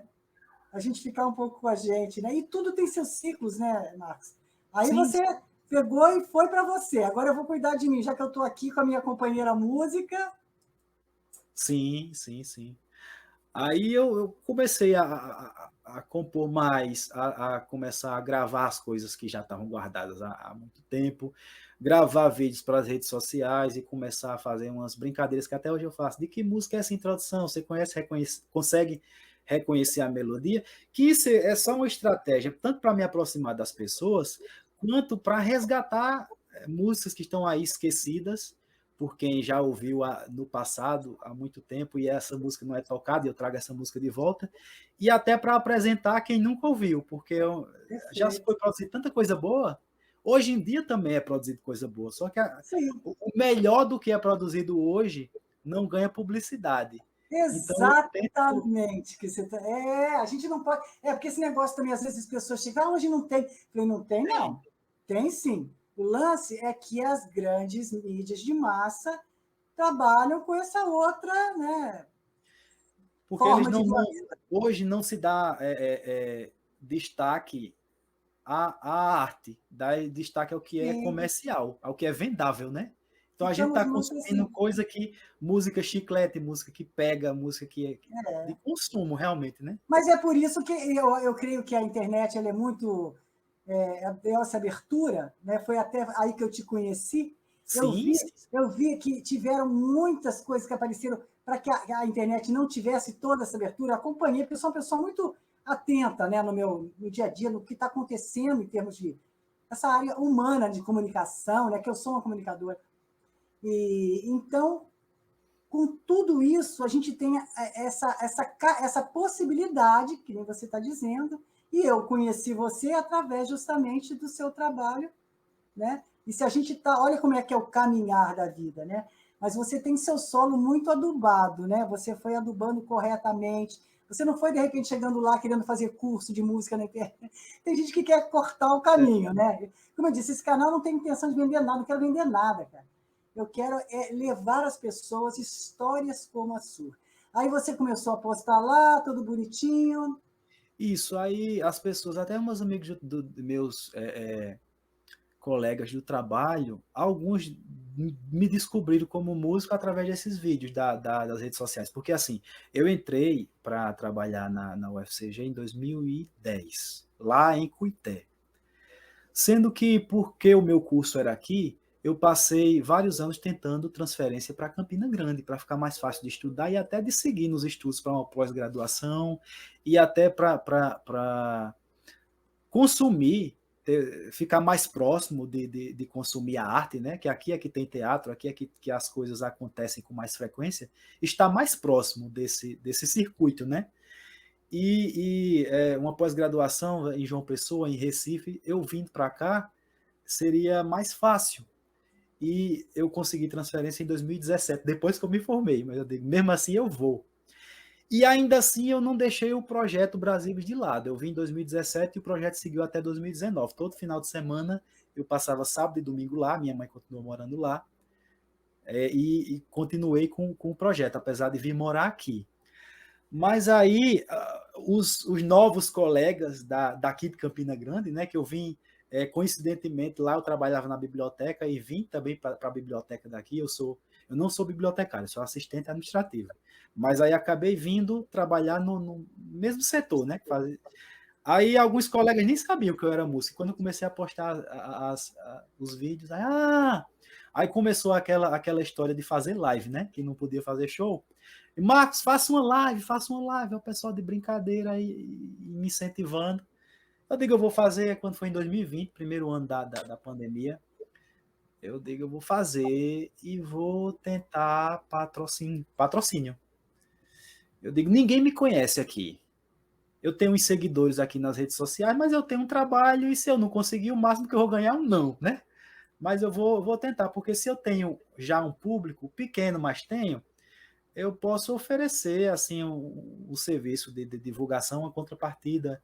Às vezes tinha algum valor, às vezes era em troca de serviço. E fiz a primeira live já com patrocínio, com gente investindo, né, no meu trabalho. Você é um empreendedor, né? Tudo... Sim. Muito legal, muito bacana. E assim, né? porque, como eu falei, seria outra entrevista para eu falar do projeto, mas durante os 10 anos do projeto foi assim também. Para a gente conseguir fazer as coisas funcionar, eu tive que claro, tem que cutucar, né? Você tem que chamar outros colaboradores. Sim. É que uma história não se conta tão... Uma vida é grande demais, né? Aí fiz 2020, deu certo. Aí 2021, a gente ainda estava na pandemia, fiz novamente. Aí 2021 eu lancei um single nas plataformas digitais com uma música minha. Depois lancei um EP com mais 4 músicas. E assim, eu fui crescendo o número de seguidores. E eu fui vendo que a internet, as redes sociais, iam fazer justamente essa ponta que você falou. Foi o que me fez lhe conhecer, você conhecer meu trabalho. E eu estou feliz demais, assim, porque através das redes sociais é que eu posso mostrar meu trabalho e eu estou conseguindo também conhecer o trabalho de muita gente boa, né? Como você disse, saber que hoje está sendo produzido muita coisa boa. As redes sociais lhe dão um espaço e você aproveita aquele mínimo que é oferecido gratuitamente, que na verdade eles querem vender. Sim, é uma empresa, né? Então a concorrência é desleal. Mas, assim, apesar disso, é uma grande ajuda a gente ter esse espaço para mostrar. E hoje eu estou com 12 mil seguidores. Ai, que beleza. Que assim, para artistas nacionalmente conhecidos, que tem milhões, é um valor pequeno, mas eu estou muito satisfeito, porque tem pessoas interagindo comigo diariamente, quando lá eu criança, lá em Coronel Ezequiel, como eu disse, sofri o preconceito com as pessoas. Você só gosta de música de velho, você gosta de Luiz Gonzaga. Hoje eu vejo que tem várias tribos, tem milhares de pessoas espalhadas por todo o Brasil que compreendem a importância de Luiz Gonzaga, de Jacques do Pandeiro, da cultura local, dos regionalismos. Então, até essa questão das redes sociais me fez enxergar que eu não estou sozinho no mundo. E exatamente. Assim, dimensiona, né, o que a gente tem para falar, o poder do que a gente tem para contar. Tem muita gente querendo ouvir aquilo que eu estou dizendo. Exatamente. Tem gente querendo ouvir, tem gente que precisa ouvir. Precisa. E ainda tem muito que você vai fazer, né? Ainda ouvi tem vários. muito. Olha, eu tô há alguns anos, 5 anos, sei lá, nas redes sociais, e tem gente que me acompanha desde o início e que eu vim descobrir a semana passada, que a pessoa nunca comentou, mas de repente disse, olha, eu vi seus vídeos tocando escaleta, foi o presente de Páscoa do meu filho. Ele disse, papai, eu quero tocar. Então aí você inspira outras pessoas que você nem sabe. A semana passada eu participei de um festival de trios de forró. Aí lá eu encontrei um senhor já idoso, e assim, forró bem tradicional, tal. Aí ele emocionado porque estava me encontrando, e é da cidade vizinha, é aqui de Queimadas, mas ele disse, olha, eu assisto seus vídeos todo dia, você toca muito bem, eu sou seu fã, e não sei o que lá, e falando. Aí eu disse, maninha do forró. Aí, seu maninha, e onde é que o senhor vê? Eu digo, eu vejo os vídeos que o pessoal manda para mim. Aí eu digo, qual é o seu Instagram para eu lhe seguir também? Aí ele disse o nome dele, eu procurei, não encontrei. Eu disse, não estou encontrando, não. Eu disse, é no Facebook? Ele disse, é no Facebook que eu vejo seus vídeos. Aí eu procurei no Facebook e não encontrei ele. Aí eu digo, como é que o senhor assiste os meus vídeos? Aí ele foi mostrar no WhatsApp, que ele usa o WhatsApp. Aí as pessoas mandam o link dos vídeos que eu publico para ele, e ele vê pelo WhatsApp, mas ele próprio não tem uma rede social. Aí quer dizer, quantas pessoas você não sabe nem que você está chegando a elas, né? E elas não têm a oportunidade de falar com você, porque como ele não tem, ele não comenta, ele só assiste. Então aí você vê que você não tem nem dimensão do alcance que você está tendo. Exatamente. E da importância que você tem. Às vezes você pensa que está falando sozinho, e hoje eu sei que não estou, porque tem a interação diária. Tem muita gente que comenta nos meus vídeos, mas aí eu vejo que ainda tem outra porção de gente que não interage, mas está lá. O ano passado, a gente teve um repique de casos de Covid por volta do Carnaval, né? Início de janeiro, Carnaval, e eu pensei, esse ano ainda não vai ter São João, porque aqui em Campina Grande é a terra do maior São João do mundo, né? Que eles falam, digo. E até então eu não tinha o meu projeto pessoal, que eu tinha o trabalho com a banda de música, tinha o projeto com as crianças, mas não tinha o meu show. Eu não tinha montado o meu conjunto para ir tocar no São João, o meu show, né? É o meu projeto de música pessoal. Aí eu digo, 2022 ia ser esse ano de montar, mas eu acho que não vai ter São João ainda não. E acabou que teve, né? Com a vacinação, apesar do repique que teve no Carnaval, foi possível ter o São João ano passado. E eu vim me preparar em cima da hora, acabei não montando um conjunto a tempo, ainda não acreditava que ia conseguir shows e tudo, porque ninguém me conhece aqui. Eu pensava, né? Aí, só que eu escrevi uma música minha no festival de música estadual, pelo governo do estado, a música foi selecionada, participei de uma eliminatória, isso teve cobertura das TVs locais, filiada da Rede Globo e da TV Cultura. Isso gerou convite para dar uma entrevista contando. Eu participei eu fiz 2 programas da TV Cultura local, da Rede ITA, que é a cultura local. Foi um programa contando a minha história, que eu achava que nem tinha esse cartaz todo, né? Essa relevância para ter um programa que eu fosse lá contar a minha história. E fiz outro programa só contando assim, a minha relação com 13 de dezembro, dia do forró, aniversário de Luiz Gonzaga. E esse ano me coube homenagear o Rei do Baião através da minha colaboração nessa obra aqui. o livro Luiz Gonzaga, 110 anos do nascimento, organizado pelo pesquisador Paulo Vanderlei.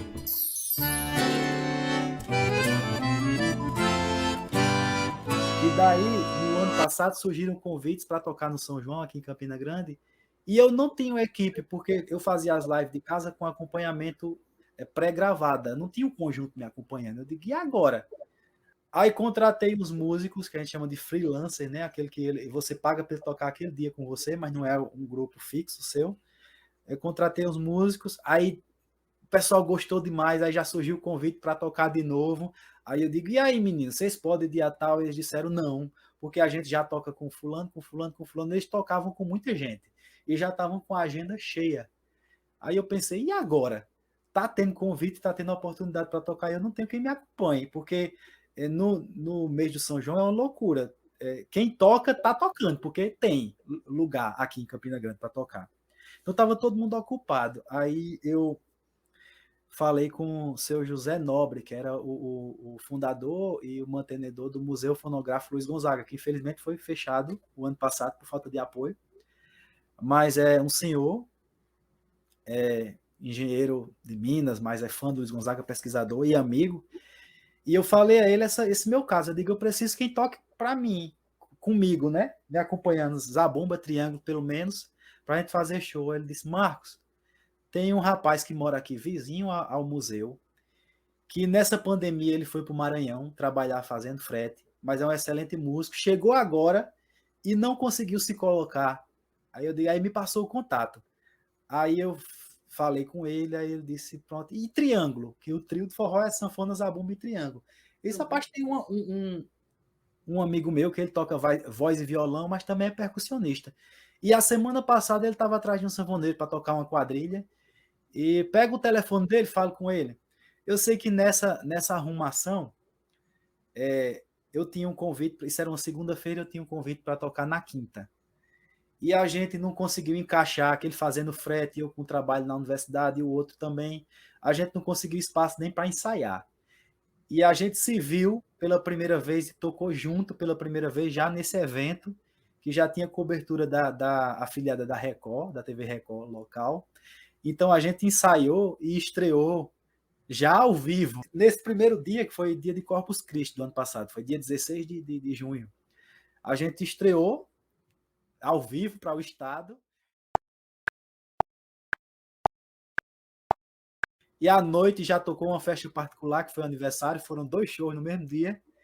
E depois surgiu o restaurante, surgiu sindicatos e surgiram outros convites. Eu sei que a gente tocou ainda no ano passado, que eu pensava que não ia tocar, nada, a gente tocou.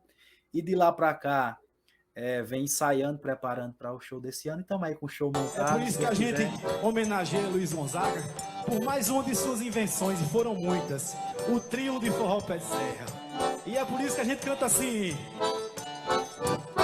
Luiz, respeita Januário, Luiz, respeita Januário, Luiz, tu pode ser famoso, mas teu pai é mastioso e com ele ninguém vai. Luiz, Luiz, respeita os 8 baixo do teu pai, respeita os 8 baixo do teu pai, respeita os 8 baixo do teu pai, Luiz, respeita os 8 baixo do teu pai. Esse foi o trio nordestinado da cidade de Campina Grande. Agradecer. Que delícia, Marcos. O que você coloca assim como resumo de valores, né, que você colocaria assim essencial na vida de uma pessoa? Quais que você acha que são as bases para uma pessoa poder realmente, né, estar em harmonia com algo superior dentro de nós, nas ações cotidianas, como você falou, né? Quais são os seus pilares? Por exemplo, vou dar uma ideia. Na yoga, eu tenho 2 pilares que eu coloco, é a não violência e o amor à verdade. Algo com que ela consiga, que lhe dê a satisfação de viver plenamente, né? O sentido de viver. E junto com isso, respeite as outras pessoas e a natureza. Pronto, eu acho que... Harmoniza, né? Então, nós ficamos aqui com o Marcos um pouco hoje, né? Descortinando os véus. Eu sei...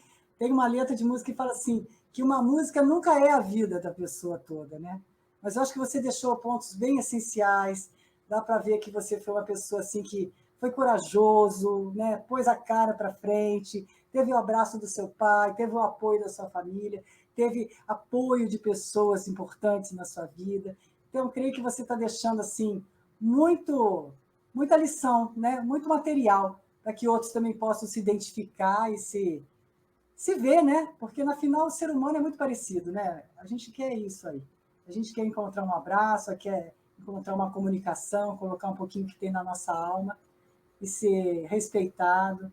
E é isso aí. Muito obrigada, viu, Marcos? Ivone, eu que agradeço pelo convite. Assim, eu me senti muito feliz e muito lisonjeado. Da mesma forma como eu me referi à entrevista que eu concedi para a afiliada da TV Cultura local, eu fiquei perguntando assim, mas por que eu, né? Assim, o que é que viram em mim para me chamar para dar essa entrevista? A mesma coisa eu senti quando você me fez o convite. Então, para mim, foi uma satisfação, né? Me senti lisonjeado, inclusive para fazer essa estreia, né? Ser logo o primeiro programa. E muito feliz, assim, de ver que existem pessoas, né, que valorizam essas coisas, né? Valorizam Sim. o nosso trabalho e, no seu caso, pessoa que, para além do trabalho, eu sinto que valoriza a minha essência, né? Tem uma oração que eu falo assim, né? Que a essência divina que habita todos os seres se cresça, se expanda e se expresse. Um beijo no seu coração. Até uma próxima. Muito obrigada, viu, meu amor? Tchau, tchau. Tchau.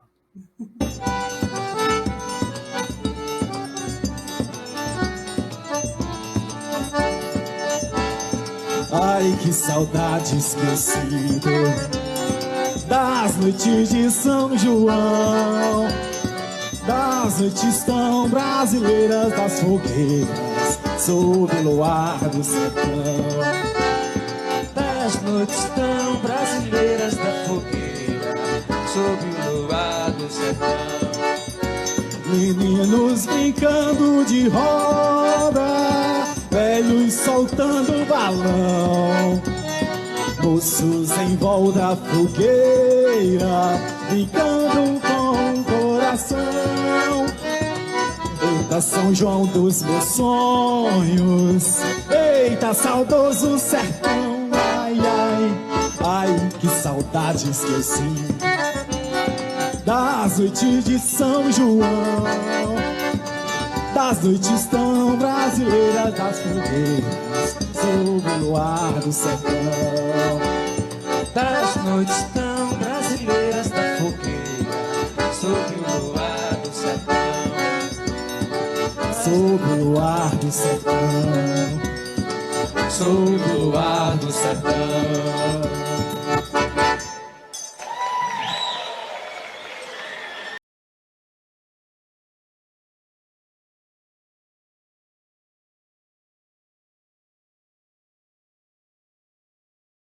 Tinha uma sanfona para os alunos para dividir para 4 alunos e você só pegava no instrumento no momento da aula e ainda aquele tempo dividido para 4 alunos e, se eu não me engano, eram 2 aulas por semana.